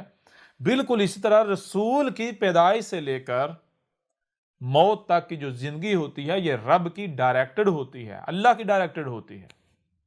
اللہ رسول کی زندگی کا ڈائریکٹر ہوتا ہے. تو محمد کو 40 سال کی زندگی تک یہ نہیں علم تھا کہ میں اللہ کا، رب کا بھیجا ہوا ہوں. اور محمد پیدا ہوا، پلا بڑا اس خاندان میں، اس فیملی میں جو کہ کعبے کی متولی تھی، حج کے انتظامات ہر سال کرتی تھی، جن کے انڈر، جن کے ماتحت ہر سال حج ہوتا تھا. اس کے باوجود محمد نے اپنی 40 سال کی زندگی میں کوئی ایک بھی حج نہیں کیا. یہ حج ہو رہا تھا. اب ذرا غور کریں، اگر یہ حج وہی حج ہوتا جس کا قرآن میں ذکر ہے جو ہر رسول نے کیا، تو کیا جو رب 40 سال تک، یعنی رسول موجود ہے، ایسا شخص موجود ہے جو کہ ڈائریکٹر اس کی زندگی رب کی ڈائریکٹر ہے، یعنی کہ رب ایک ایک عمل سے رب کروا رہا ہے، تو رب کو اس سے حج کروانا چاہیے یا نہیں کروانا چاہیے تھا؟ کروانا چاہیے تھا نا، لیکن کیا کروایا؟ نہیں۔ محمد نے 40 سال کی زندگی میں کوئی ایک بھی حج نہیں کیا، پہلی بات۔ اس سے ثابت کیا ہوتا ہے؟ اس سے ثابت یہ ہوتا ہے کہ دیکھیں جب 40 سال کی زندگی رب کی ڈائریکٹڈ ہے، اور کیا محمد حج نہیں کر سکتا؟ کر سکتا ہے۔ محمد کے خاندان میں ہر کوئی حاجی تھا، محمد نے نہیں کیا۔ کیوں نہیں کیا؟ کیوں؟ محمد کا حج نہ کرنا یہ واضح تھا کہ یہ بھائی خاندان میں اتنے لوگوں نے حج کیے ہوئے ہیں، عمرے کیے ہوئے ہیں، یہ اس خاندان کا فرد ایسا ہے کہ جس نے کوئی حج نہیں، کوئی عمرہ نہیں کیا۔ کیوں؟ غور کرنے والی بات ہے۔ اور اگر وہ غور کرتا تو پہچان جاتا، جان جاتا، ہاں بھائی واقعتاً یہ رب کا بھیجا ہوا ہے۔ تو یہ وجہ تھی حج نہ کرنے کی۔ یہ محمد کا 40 سال تک کی زندگی میں، جبکہ اسے پتہ ہی نہیں تھا میں رسول ہوں، حج نہ کرنا، یہ حج جو موجودہ یہ جو ہو رہا ہے یہ باطل ثابت ہو جاتا ہے۔ یہ ہوگی پہلی بات۔ آگے بڑھیں، دوسری بات۔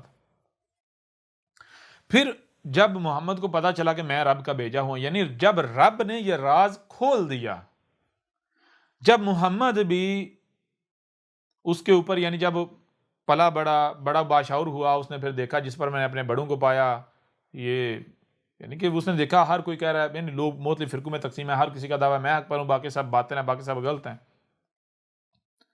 کس بنیاد پر ہر کوئی یہ دعویٰ کر رہا ہے؟ جی اسی بنیاد پر کیونکہ میں نے اپنے بڑوں کو اس کے اوپر پایا ہے، یہ وہ دین ہے جس پر میں نے اپنے بڑوں کو پایا۔ اگر یہ بنیاد حق ہونے کی، اس بنیاد پر ہر کوئی حق ثابت ہو جاتا ہے۔ اگر میں بھی اپنے آپ کو اس بنیاد پر حق کہوں یا حق پر کہوں تو اس بنیاد پر سارے حق پر ثابت ہو جاتے ہیں۔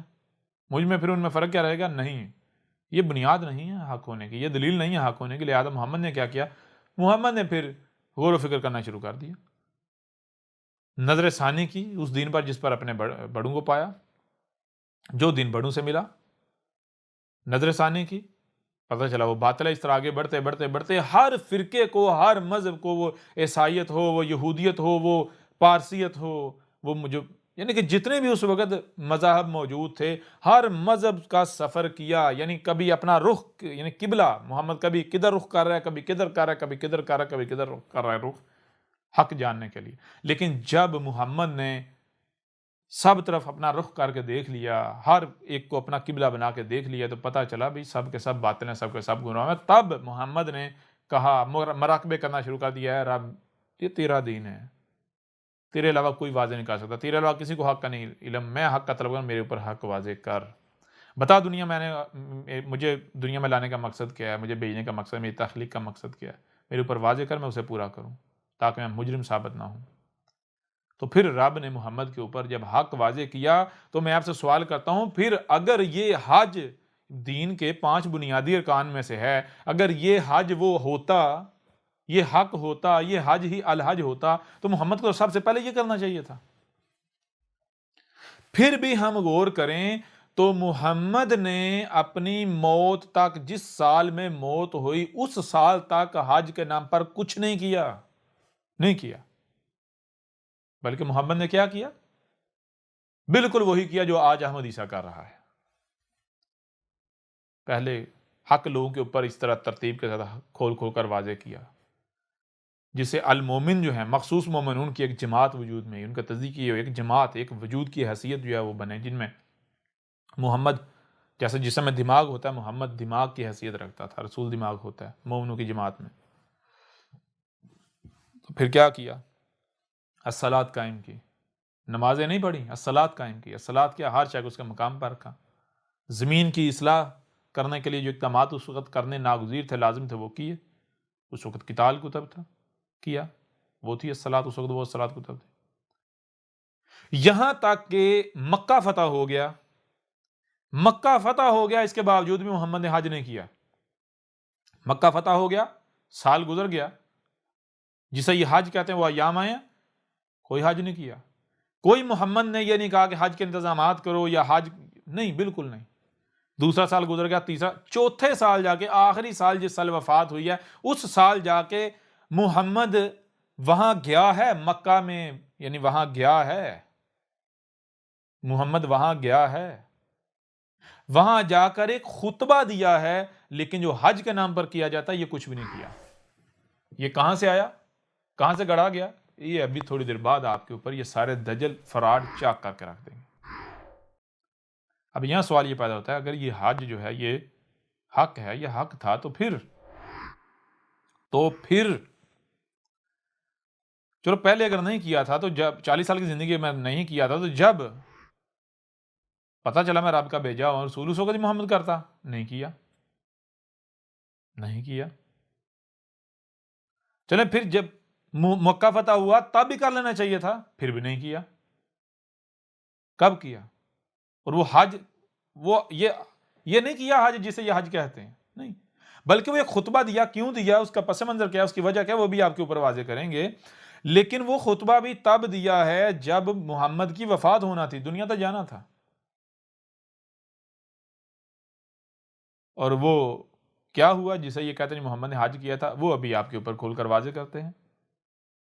اور اگر اسے بھی دنیا کی کوئی طاقت یہ والا حج ثابت کر دے تو جو انعام کہیں گے ہم دینے کو تیار ہیں، جو سزا کہیں گے ہم بھگتنے کو تیار ہیں۔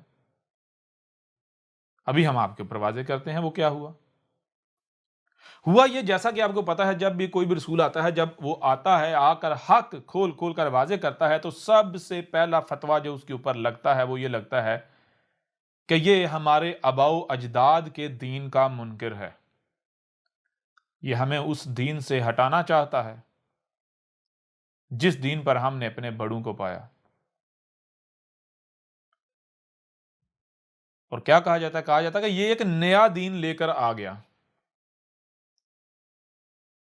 پھر ہوتا کیا ہے؟ ہوتا یہ ہے کہ اس وقت کے جو ملاٹے ہوتے ہیں، جو دین کے ٹھیکیدار ہوتے ہیں، وہ نہیں چاہتے کہ ہماری دکانداریاں بند ہو جائیں۔ کیوں؟ کیونکہ وہ دین کے نام پر، لوگوں کی رہنمائی کے نام پر ان کے مال کھا رہے ہوتے ہیں، ان کو لوٹ رہے ہوتے ہیں، انہوں نے دکانداریاں بنائی ہوئی ہوتی ہیں۔ جب رسول آتا ہے، اس کی دعوت ان تک پہنچتی ہے، تو وہ دیکھتے ہیں اگر ہم نے اس کی حالانکہ ان کو پتا ہوتا ہے یہ حق ہے، واضح ہو جاتا ہے کہ یہ حق ہے، یہ رسول ہے، لیکن کیونکہ وہ خبیث ہوتے ہیں نا، دماغ تو بتاتا ہے یہ حق ہے، یہ رسول ہے، لیکن وہ اندر ان کا نہیں مانتا، اندر گند جو بھرا ہوا خبیث، جو کہ تھوڑی دیر پہلے واضح کیا تھا، اگر طیب رزق ہوگا تو آپ طیب ہوں گے، خبیث رزق جو آپ کا رزق آپ وہی بنو گے۔ تو یہ جو ملاٹے ہوتے ہیں یہ پھر دشمنی کرتے ہیں، یہ نہیں چاہتے ہماری دکانداریاں بند ہوں گی۔ یہ پھر دشمنی کیسے کرتے ہیں؟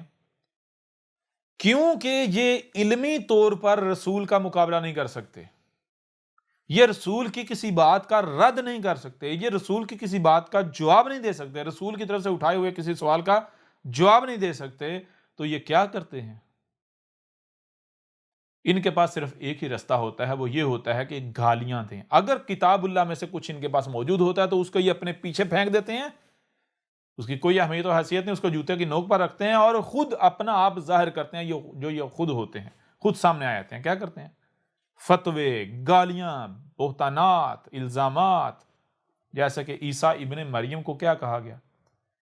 عیسیٰ ابن مریم نے جب آ کر کہا کہ انا رسول ربکم، میں تمہارے رب کی طرف سے بھیجا ہوا ہوں، میں رب کا رسول ہوں، تو آگے سے جواب کیا ملا؟ زانیہ کے بیٹے، زنا کی پیداوار، زانیہ کے بچے، ہم تجھے رسول مان لیں؟ یہ کہا گیا عیسیٰ ابن مریم کو۔ اور ہر رسول کو گالیاں دی گئی، ہر رسول کے اوپر الزامات لگائے گئے۔ کیوں یہ الزامات لگائے جاتے ہیں؟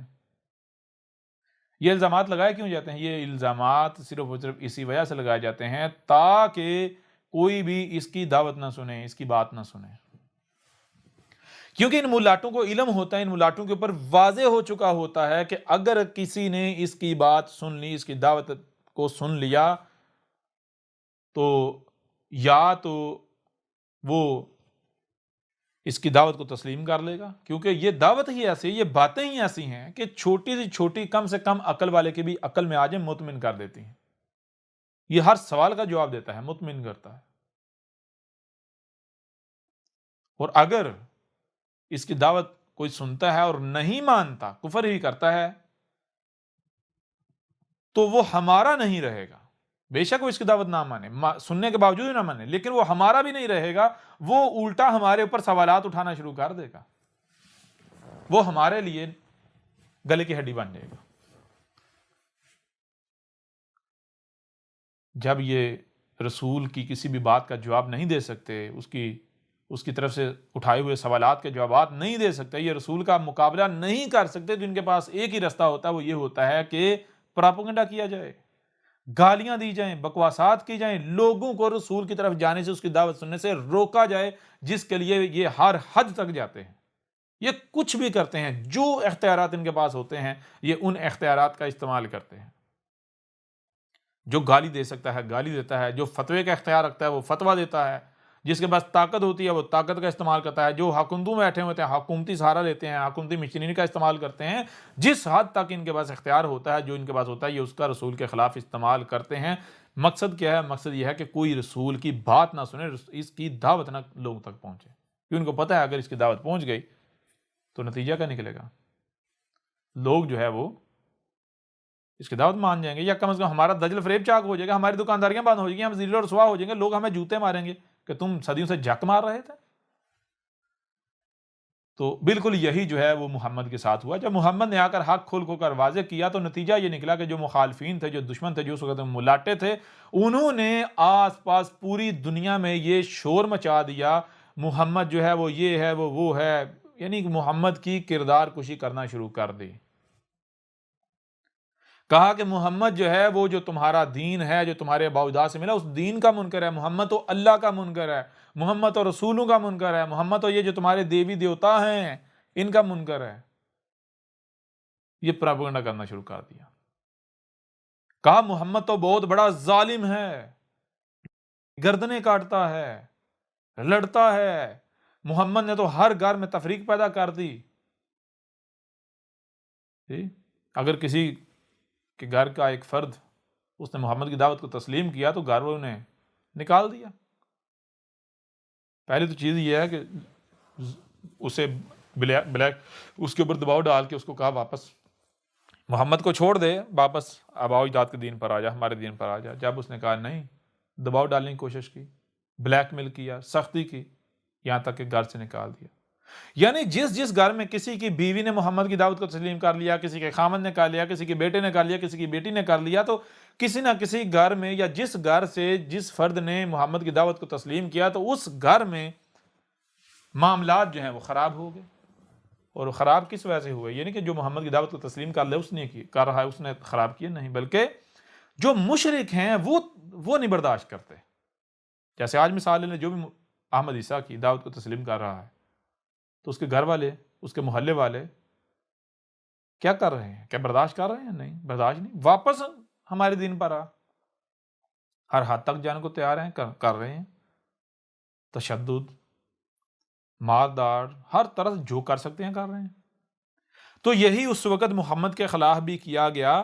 تو جب محمد نے مکہ فتح کر لیا تو نتیجہ کا نکلا پوری دنیا میں شور مچ گیا۔ یہ جنہیں آپ آج ہندو کہتے ہیں، اور یہ جسے آپ اپنا مکہ کہتے ہیں، حج کہتے ہیں، یہ حج کون کرتا تھا؟ یہ جو انڈیا والے جنہیں آپ ہندو کہتے ہیں یہ کرتے تھے۔ اس وقت جو سینٹر ہے، یہ جو ہندو ہیں ان کا سینٹر کیا ہے؟ ان کا سینٹر تھا یہ مکہ، ٹھیک ہے؟ یہ جسے آپ حج کہتے ہیں، اس کی بنیاد ابراہیم نے نہیں رکھی، اس کی بنیاد ابراہیم نے نہیں رکھی، یہ تو ابراہیم سے بھی پہلے سے چلا رہا ہے۔ اگر اس کی بنیاد ابراہیم نے رکھی ہوتی تو اے عقل کے اندو، سب سے پہلے، تم سے پہلے تو یہودیوں کے ہاں یہ چیز پائی جانی چاہیے تھی حج کے نام پر، تم سے پہلے تو عیسائیوں کے ہاں پائی جانی چاہیے تھی۔ کیوں؟ کیونکہ کیا وہ ابراہیم کی آل نہیں تھے؟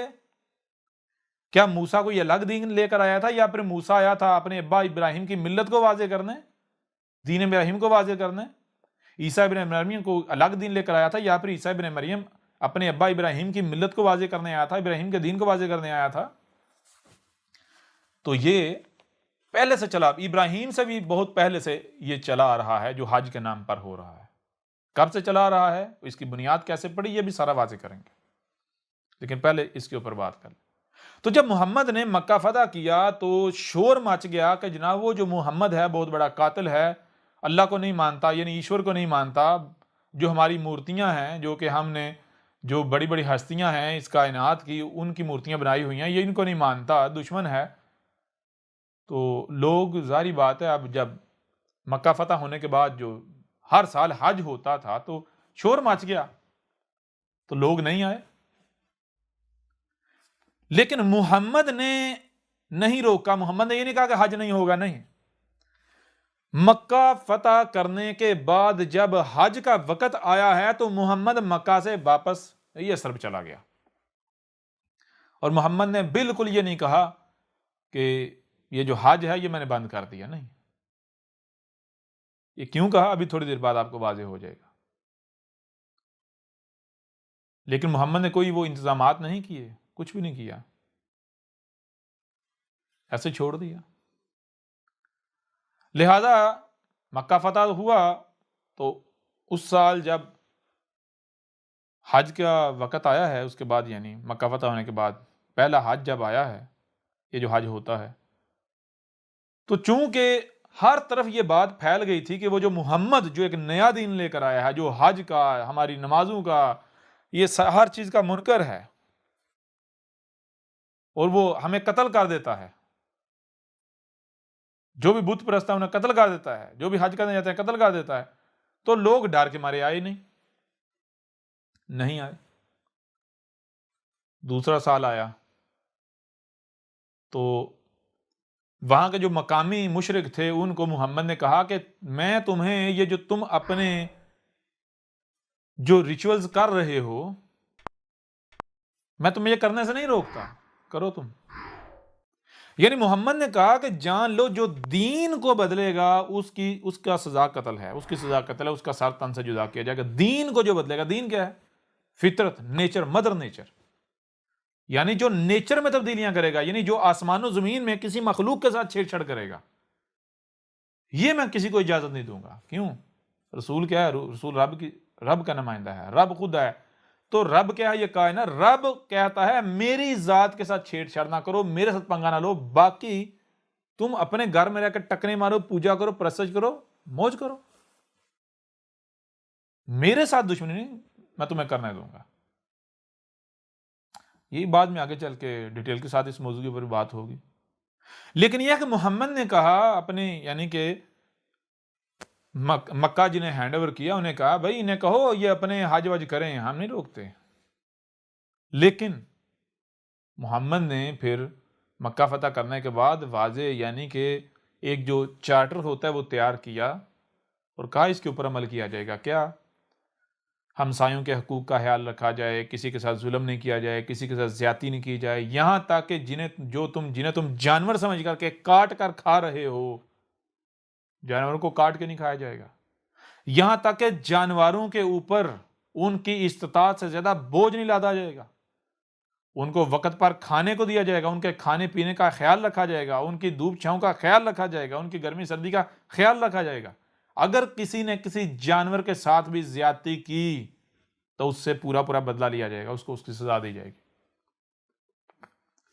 لہذا ہوتا کیا ہے کہ جب دوسری مکہ فتح ہونے کے بعد جب دوسرا حج آتا ہے تو یہ باتیں سال کے اندر جب جہاں تک جاتی ہیں تو لوگ جو ہیں وہ, جیسے کہ مثال کے طور پر اگر آج آپ دیکھیں تو عراق و شام میں یہ جو داعش ہے, IS یا جنہیں IS یا دولت اسلامیہ یا خلافت, جو بھی مختلف نام دیے گئے, انہوں نے اعلان کیا جی خلافت کا. تو پوری دنیا میں آپ دیکھتے ہیں میڈیا کے اوپر پراپیگنڈا بھی کیے گئے, جو ریالٹی تھی وہ بھی دکھائی گئی, لیکن ساتھ میں پراپیگنڈا بھی کیا گیا, سب کچھ کیا گیا. تو دنیا کو دکھایا گیا کہ یہ گردنیں کاٹتے ہیں. جو بھی وہاں جاتا ہے, جو کافر ہے, جو ان کے فرقے کا نہیں ہے, وہ وہاں جاتا ہے اس کے بغیر گردن کاٹ دیتے ہیں. اتنا دنیا میں خوف پیدا کر دیا گیا, اتنا پیدا کر دیا گیا کہ کوئی شخص بھی وہاں جانے کا تصور بھی نہیں کرتا تھا. لیکن اس کے باوجود دنیا میں کچھ لوگ ایسے ہیں کہ جن کو تجسس پیدا ہوا, بھائی آخر جا کے دیکھا تو جائے کیا ہے. بہت مشہور واقعہ ہوا. جرمن کا ایک شخص تھا, جرمنی کا ایک جرمن نیشنل, اس نے انٹرنیٹ کے ذریعے وہاں کے لوگوں سے رابطہ کیا. تقریباً 1 سال تک ان کے ساتھ نیگوسیشنز چلتی رہیں, یعنی بات چیت چلتی رہی. ڈرتا تھا بیچارہ، خوف کھاتا تھا کہیں یہ نہ کہ میں ان کے ٹریپ میں آ جاؤں، لیکن اس کے اندر تجسس تھا کہ میں جو میڈیا پر، کیونکہ وہ تھوڑا اس چیز کو جانتا تھا کہ جو میڈیا پر جو کچھ ہوتا ہے سب کچھ سچ نہیں ہوتا، حقیقت جو ہے یعنی وہ یہی چیز کہ آپ اگر ظاہر دے کر ظاہر پر یقین کر لیتے تو آپ سے بڑا کوئی بیوقوف ہی نہیں ہے، کیونکہ کل کا کل ظاہر نہیں ہوتا، ہر شے کے دو پہلو ہوتے ہیں۔ اس وقت تک کبھی فیصلہ نہ کرو، کبھی بھی اس بات کو نہ مانو جب تک کہ آپ اس کا دوسرا پہلو یعنی جو بات ہے نا وہ نہیں دیکھ لیتے جو چھپا ہوا ہے۔ تو لہٰذا وہ میں نے کہا میں وہاں جا کے دیکھوں تو صحیح وہ پہلو، جو وہ چیزیں جو یہ میڈیا نہیں دکھا رہا، میں وہ تو دیکھوں جا کے، پھر پتہ چلے گا کہ بھائی یہ سچ ہے یا جھوٹ ہے یا حقیقت کیا ہے۔ لہٰذا وہ جو جرمن شہزادہ جب باقاعدہ معاہدہ ہوا اور باقاعدہ جو بغدادی جو ابو بکر البغدادی جو جس نے کہا تھا میں خلیفہ، تو اس کے باقاعدہ یعنی اس کے سگنیچر ہوئے، اس کی طرف سے جب گارنٹی دی گئی ہے کہ ٹھیک ہے جی آپ آئیں یہاں وزٹ کریں، آپ کو ہر لحاظ سے تحفظ فراہم کیا جائے گا، آپ آئیں واپس جائیں، آپ کے یہاں داخل ہونے سے لے کر واپس یہاں سے نکلنے تک تو آپ کو جو ہے وہ تحفظ فراہم کیا جائے گا۔ انہوں نے جب گارنٹی دی، معاہدہ ہوا، تو اس معاہدے کی بنیاد پر وہ جرمن شخص جب وہاں گیا تو واپس جب اس نے آ کر جو باتیں بتائیں، آج بھی یوٹیوب پر یا آپ کو انٹرنیٹ پر مل جائیں گی، اس نے ایک دوسرا رخ جو ہے وہ سامنے رکھا، اور وہ جو رخ اس نے سامنے رکھا تو وہ بھی ایک چونکا دینے والا تھا۔ مثال کے طور پر اگر ہم اس کی باتوں کا لب لباب دیکھیں تو وہ لب لباب کیا ہے، یعنی کہ ایک چیز جو اس نے کہی، اس نے یعنی کہ جو لب لباب کہیں وہ کیا، وہ یہ ہے کہ جو میڈیا پر دکھایا جا رہا ہے یہ ریالٹی تو ہے، لیکن یعنی کہ اصل جو مکمل حقیقت ہے یہ وہ نہیں ہے، یہ ایک پہلو دکھایا جا رہا ہے۔ وہ جو کاٹتے ہیں گردے سے کوئی شک نہیں کاٹتے ہیں، لیکن کن کی دشمنی کاٹتے ہیں، کہ اگر آپ کا دشمن آپ کے ہتھے چڑھے تو آپ اس کو کیسے ٹریٹ کریں گے؟ بالکل اس طرح اگر آپ وہاں ان کے اوپر بیماریاں کر رہے ہیں اور آپ کا کوئی بندہ ان کے ہاتھ لگے گا دشمن کا تو وہ اسے چھوڑیں گے، وہ بھی اسے ویسے ٹریٹ کریں گے۔ اب بم مارتے ہیں، بچے عورتیں سب جل کر راکھ ہو جاتے ہیں، تباہی مچ جاتی ہے، ہم تو نہیں دیکھتا کہ نیچے بچہ ہے، عورت ہے، بوڑھا ہے، معذور ہے، وہ تو پھٹتا ہے، سب اس کی زد میں آتے ہیں۔ لہٰذا اب اگر ان کے ہاتھ کچھ لگتا ہے تو وہ بھی تو بدلہ لیں گے نا۔ اور پھر دوسری بات، وہ ایسا کیوں کرتے ہیں؟ کیا وہ پاگل ہیں کہ وہ گردن قلم کر کے تو وہ تصاویر جب پوری دنیا کو دکھاتے ہیں؟ پاگل ہیں اپنے آپ کو بدنام کرنے کا؟ نہیں، بلکہ وہ اپنے دشمنوں کو خوف زدہ کرنے کے لیے یہ قدم اٹھاتے ہیں۔ باقی اس نے کہا کہ وہاں جو انہوں نے جو نظام جو سسٹم امپلیمنٹ کیا ہے، خامیاں ہیں، بہت ساری خامیاں ہیں، لیکن امن ہے، یعنی کہ لوگ خوش ہیں۔ باقی خامیاں تو بہرحال یہ بات کیوں کی، یہ بات کرنے کا یہ مقصد نہیں ہے کہ نہ ان کی حمایت کی جا رہی ہے، ان کی مخالفت کی جا رہی ہے، یا ان کی مخالفت کی جا رہی ہے اور ان کی حمایت کی جا رہی ہے، نہیں، بلکہ یہ ایک غیر جانبدار ہو کر ایک چیز جو بالکل عوامی سطح پر موجود ہے وہ آپ کے سامنے رکھی ہے۔ آپ خود بھی جو ہے دیکھ سکتے ہیں کہ اتنا شدید پراپیگنڈا کیا جاتا ہے، اتنا شدید پراپیگنڈا کیا جاتا ہے کہ ہر شخص وہاں کا نام لینے سے بھی ڈرتا ہے، خوف کھاتا ہے۔ اس کے باوجود دنیا میں ایسے لوگ ہوتے ہیں کہ جن کے اندر یہ تجسس پیدا ہوتا ہے کہ بھائی ہم دیکھیں تو صحیح جا کے، یعنی جو دوسروں کے اوپر بلیو نہیں کرتے، جو ظاہر ہوتا ہے صرف اسی کو حق نہیں مانتے، جو دوسرا پہلو جانے بغیر اپنے یعنی کہ ان کو سکون نہیں ملتا، وہ سچ جاننا چاہتے ہیں، وہ کسی نتیجے پر پہنچنا چاہتے ہیں، یعنی کوئی بھی مسئلہ کوئی بات سامنے آتی ہے تو اس لحاظ سے وہ اینڈ رزلٹ پر پہنچنا چاہتا ہے، نتیجے پر پہنچنا، نتیجہ اس وقت تک وہ سچ نہیں مانتے، ان کو اس وقت تک اطمینان نہیں ہوتا جب تک وہ دونوں پہلو دیکھ نہیں لیں، تو دوسرا پہلو دیکھنے کے لیے پھر وہ کوشش کرتے ہیں۔ بالکل اسی طرح اس وقت محمد کے وقت میں بھی کچھ ایسے افراد تھے، ایسے لوگ تھے جن کے اندر یہ بات آئی کہ بھائی ہم پروپیگنڈا جو یعنی کہ یہ جو ہم باتیں سنیں، محمد ایسا ہے، محمد ویسا ہے، یہ ہو گیا، وہ ہو گیا، فلاں ہو گیا، ڈگاں ہو گیا، کیا حقیقت بھی ایسی ہے؟ میں نے اپنی آنکھوں سے دیکھ لیا، میں خود سارا دیکھ کر آیا، میرے ساتھ ایسا ہوا نہیں، نہ میرے ساتھ ہوا، نہ میں خود وہاں سے ہو کر آیا، میں صرف سنی باتیں، تو جا کے دیکھا تو جائے۔ تو کچھ افراد دنیا میں گئے وہاں، حج کے نام پر وہاں گئے، وہاں جا کر انہوں نے دیکھا بھائی کوئی حج سے روکا نہیں جا رہا، حج ہو رہا ہے، الٹا انہوں نے دیکھا بھائی جانوروں کے حقوق، ہمسایوں کے حقوق، چھوٹوں کے حقوق، بڑوں کے، ہر چیز، جو غلام یعنی جو لوگوں نے غلامی کلچر ترتیب دیا ہوا تھا، غلام بنائے ہوئے تھے، انسانوں نے انسانوں کو غلام بنایا ہوا تھا. محمد نے آ کر انسانوں کو انسان کی غلامی سے نکال دیا، ہر ایک کو آزاد کر دیا. کوئی چھوٹا نہیں، کوئی بڑا نہیں، نہ کوئی رنگ کی بنیاد پر کوئی تفریق نہیں ہے، کوئی نسل کی بنیاد پر تفریق نہیں ہے، کوئی ذات پات برادری کی بنیاد پر کوئی تقسیم نہیں ہے. سب کو برابر لا کھڑے کیا. کسی کی جرت نہیں ہے اب کسی کو غلام بنائے، کسی کا زیادتی کرے، یہاں تک کہ کسی جانور کے حقوق سلب کرے. جب انہوں نے اپنی آنکھوں سے یہ دیکھا تو جا کر بتایا بھائی وہ محمد ایسا نہیں ہے جیسے آپ لوگ سوچ رہے ہو. چلو اگر آپ سوچتے ہو ویسا ہی ہے تو وہ حج سے نہیں روک رہا. یہاں تک کہ باقاعدہ یہ کہا گیا کہ جو دنیا سے جو شخص بھی یہ اپنا حج کرنے آتا ہے، یہ باقاعدہ محمد نے کہا، یہ آرڈر جاری کر دیے، جو شخص بھی اپنی یہ جو مذہبی رسومات ادا کرنے آتا ہے، یہ حج کے نام پر یا یہ جو کرنے آتا ہے، تو یہاں میری ٹیریٹری میں داخل ہونے سے لے کر نکلنے تک کی میں زندگی کی یا ہر لحاظ سے تحفظ کی ضمانت دیتا ہوں. یہ کہا گیا. اور نہ صرف یہ بلکہ جو لوگ بھی میری ٹیریٹری میں، یعنی ظاہر بات ہے اگر تم نے اے لوگو اے بت پرستو، اگر تم نے حج کرنا ہے، حج کرنے آنا ہے تو تم آؤ. نہ صرف آؤ بلکہ جب تم میری ٹیریٹری میں داخل ہوتے ہو، نہ صرف میں تمہیں مکمل 100% تحفظ کا یقین دلاتا ہوں، بلکہ میری ٹیریٹری کے اندر داخل ہونے کے بعد تمام اخراجات تمہارے میری اسٹیٹ اٹھائے گی، میں اٹھاؤں گا. تمہیں یہاں اخراجات بھی نہیں کرنے پڑیں گے، فری آف کاسٹ. لہذا نتیجہ کیا نکلتا ہے؟ نتیجہ یہ نکلتا ہے دوسرے سال کچھ لوگ جو آتے ہیں دیکھ کر جاتے ہیں، واپس جاتے ہیں، تو وہ تیسرے سال لوگ جو ہیں وہ اور یعنی وہ آ جاتے ہیں، جو ہم بھی دیکھ رہے ہیں کیا یہ سچ ہے. تیسرے سال پھر لوگوں نے، یعنی مثال کے طور پر آپ ایسا سمجھیں کہ آپ کے پاس خبر آئی بھائی ایسے ایسے محمد وہاں کے بارے میں تو یہ خبر ہے، تو آپ کو یقین نہیں ہو رہا.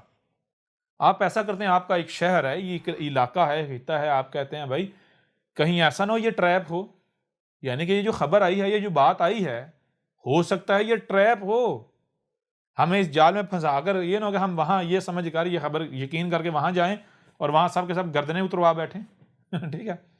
لہٰذا کسی نے، کوئی خاندان ہے، کوئی محلہ ہے، کوئی علاقہ ہے، انہوں نے مل بیٹھ کر ایسا کیا کہ بھائی سب حج پر جانے کی بجائے ایسا کرو، ایسا کرتے ہیں کہ اپنا ایک دو بندے، دو چار بندے، یعنی ایک چھوٹا سا گروپ بنا کر بھیجتے ہیں، یہ جائیں سارے حالات دیکھ کر آئیں، تو اگر یہ سچ ہوا تو اگلے سال ہم چلے جائیں گے حج کرنے، سب چلے جائیں گے. نتیجہ کیا نکلتا ہے؟ لوگ اپنے، یعنی جو مکہ فتح ہونے کے بعد جو تیسرا حج ہوتا ہے، تو کچھ لوگ دنیا سے مختلف خطوں سے، آج کر ہند کی طرف سے یعنی کہ مختلف خطوں سے کچھ لوگ جو ہیں وہ آ جاتے ہیں حج کے نام پر. اصل میں وہ کیوں آئے؟ وہ آئے کہ جو انفارمیشن، جو معلومات ہم تک پہنچی ہیں، آیا وہ سچ ہے یا پھر کہیں ٹریپ تو نہیں. وہ آئے، جیسے ہی محمد کی ٹیریٹری میں داخل ہوئے، اسٹیٹ میں داخل ہوئے، ان کی مہمان نوازی کی گئی، ایسی مہمان نوازی، یعنی ان کو پروٹوکول ملا، ایسا پروٹوکول کو انہوں نے تصور بھی نہیں کیا تھا. کیونکہ پہلے جب آتے تھے، پہلے رنگ نسل ہر لحاظ سے امتیاز برتا جاتا تھا. اب جو ہے وہ ہر ایک کے ساتھ ایکولی جو ہے وہ پیش آیا جا رہا ہے، پروٹوکول دیا جا رہا ہے. مہمان نوازی جو ہے وہ انتہا درجے کی ہے. آتے ہیں حج کر کے جب واپس جاتے ہیں تو وہ شدید متاثر ہو کر جاتے ہیں. وہ پھر جا کے اپنے علاقوں میں وہ اپنے لوگوں کو بتاتے ہیں کہ بھائی جو سنا تھا نہ صرف وہ سچ تھا بلکہ وہ سچ کا بھی وہ بھی، یعنی کہ سچ جو ہے وہ پورا نہیں تھا ہم تک پہنچا. جس حد تک ہم نے سنا تھا اس حد سے بڑھ کر ہے، وہاں معاملات بڑھ کر رہے ہیں. یعنی محمد کی تعریفیں، اس نظام کی تعریفیں، اس سسٹم کی تعریفیں. لہذا چوتھے سال کیا ہوتا ہے؟ چوتھے سال پھر ایک بڑی تعداد میں، یعنی دیکھتے ہی دیکھتے چوتھے سال پر، یعنی کہ غیر یقینی طور پر بڑی تعداد میں لوگ جو ہے وہ حج کے نام پر امڑ آتے ہیں. ظاہر ہے میں چھوٹی سی مثال آپ کے سامنے رکھتا ہوں. یہ سکھ ہیں، انڈیا پاکستان جب یہ تقسیم ہوئی ہے تو کیا تقسیم ہند کے فوراً بعد جو سکھ ہیں وہ یہاں پاکستان میں آتے تھے، جو ان کے یہاں پر گردوارے تھے، یا وہ بہت مشہور ان کا گردوارہ ہے کرتار صاحب والا، کرتارپور والا، آتے تھے؟ نہیں۔ کیوں؟ جائیں گے گردن اتار دی جائے گی، نہیں آتے تھے۔ لیکن میرا آہستہ آہستہ جب حالات تبدیل ہوئے تو پھر ان لوگوں، یعنی کہ جب ان لوگوں کو کہا گیا، ضمانت دی گئی، گارنٹی دی گئی تحفظ کی کہ بھائی آؤ تم اپنی مذہبی ریچول جو ہیں، رسومات انہیں ادا کرو، اپنی جو تمہاری ہسٹوریکل پلیس ہے، جگہ ہے، تاریخی جگہ ہے، آؤ اس کا وزٹ کرو، ہم تمہیں نہیں روکتے، الٹا تمہیں جو ہے وہ نہ صرف تحفظ دیا جائے گا بلکہ تمہیں پروٹوکول دیا جائے گا، مہمان نوازی کی جائے گی۔ تو پھر یہ لوگ آتے ہیں یا نہیں آتے؟ ہر سال ان کی تعداد بڑھتی ہے یا نہیں بڑھتی؟ یعنی جب حالات ایسے ہوتے ہیں کہ تحفظ کی گارنٹی دی ہوتی ہے، تحفظ یقینی ہوتا ہے، تو اس سال کیا سکھوں کی بڑی تعداد نہیں آتی؟ اسی طرح پاکستان اور انڈیا میں نہیں جاتے مزاروں وغیرہ پر؟ تو بالکل یہی ہوا، جب لوگوں نے تحفظ محسوس کیا تو ایک بڑی تعداد میں لوگوں کا سیلاب امڑ آیا حج کے نام پر۔ اب یہ کیا تھا؟ یہ ساری بھی محمد کی حکمت تھی۔ اللہ العزیز الحکیم ہے۔ رسول کیا اللہ سے الگ ہے؟ رسول تو اللہ کا وجود ہے۔ یہ ساری اللہ کی حکمت تھی۔ چوتھے سال کیا ہوتا ہے؟ چوتھے سال آ کر جب وہ حج نامی وہ اجتماع شروع ہوتا ہے تو محمد آتا ہے، جس دن خطبہ دینا ہے، خطبہ دینے سے کچھ دن پہلے محمد آتا ہے تاکہ لوگ یہ نہ سمجھیں کہ بھائی یہ تو منکر ہے ہمارے حج کا، یا یعنی کہ جو ہم نے سنا تھا، نہیں، بلکہ محمد نے بھی انہی کی طرح احرام باندھ لیا، یعنی 2 کپڑے جو ہیں وہ پہن لیے۔ کیوں پہنے؟ ان کے درمیان جانا ہے، اور پھر وہ خطبہ محمد نے دیا، کسی کو نہیں علم تھا اس حج پر، وہ جو حج کے نام پر اجتماع تھا، اس اجتماع میں کسی کے وہم و گمان میں بھی نہیں تھا کہ خطبہ محمد دے گا، کسی کے وہم و گمان میں نہیں تھا، لیکن ساری منصوبہ بندی محمد کی تھی، رب کی تھی، اللہ کی تھی۔ غیر متوقع طور پر جب ایک دنیا سے بڑا مجمع حج کے نام پر اکٹھا ہے، اجتماع ہے، تو محمد جو ہے وہ 2 سفید کپڑوں میں ملبوس نمودار ہو جاتا ہے۔ تو جب محمد نمودار ہوتا ہے تو پھر محمد کیا کرتا ہے؟ محمد یہی بات کرتا ہے کہ اے لوگو، تم نے میرے بارے میں بہت کچھ سنا تھا، لیکن آج تم اپنی آنکھوں سے دیکھ رہے ہو کہ آج جو تم نے سنا تھا وہ سچ تھا۔ اس وقت محمد نے کیا کیا؟ اس وقت محمد نے یہ نہیں کہا کہ یہ تمہارا حج نہیں ہے، یا یہ نہیں، پوری حکمت سے ان کے اوپر جو حق ہے وہ کھول کر واضح کیا۔ ان کو کیا کہا؟ ان کو کہا، یعنی ان کے اوپر واضح کیا ہمسایوں کے حقوق کیا ہوتے ہیں، یہ جو تم نے ذات پات کی بنیاد پر امتیاز رکھا ہوا ہے، رنگ نسل کی بنیاد پر جو تم نے تفریق پھیلائی ہوئی ہے، کوئی اچھوت ہے اور کوئی برہمن ہے،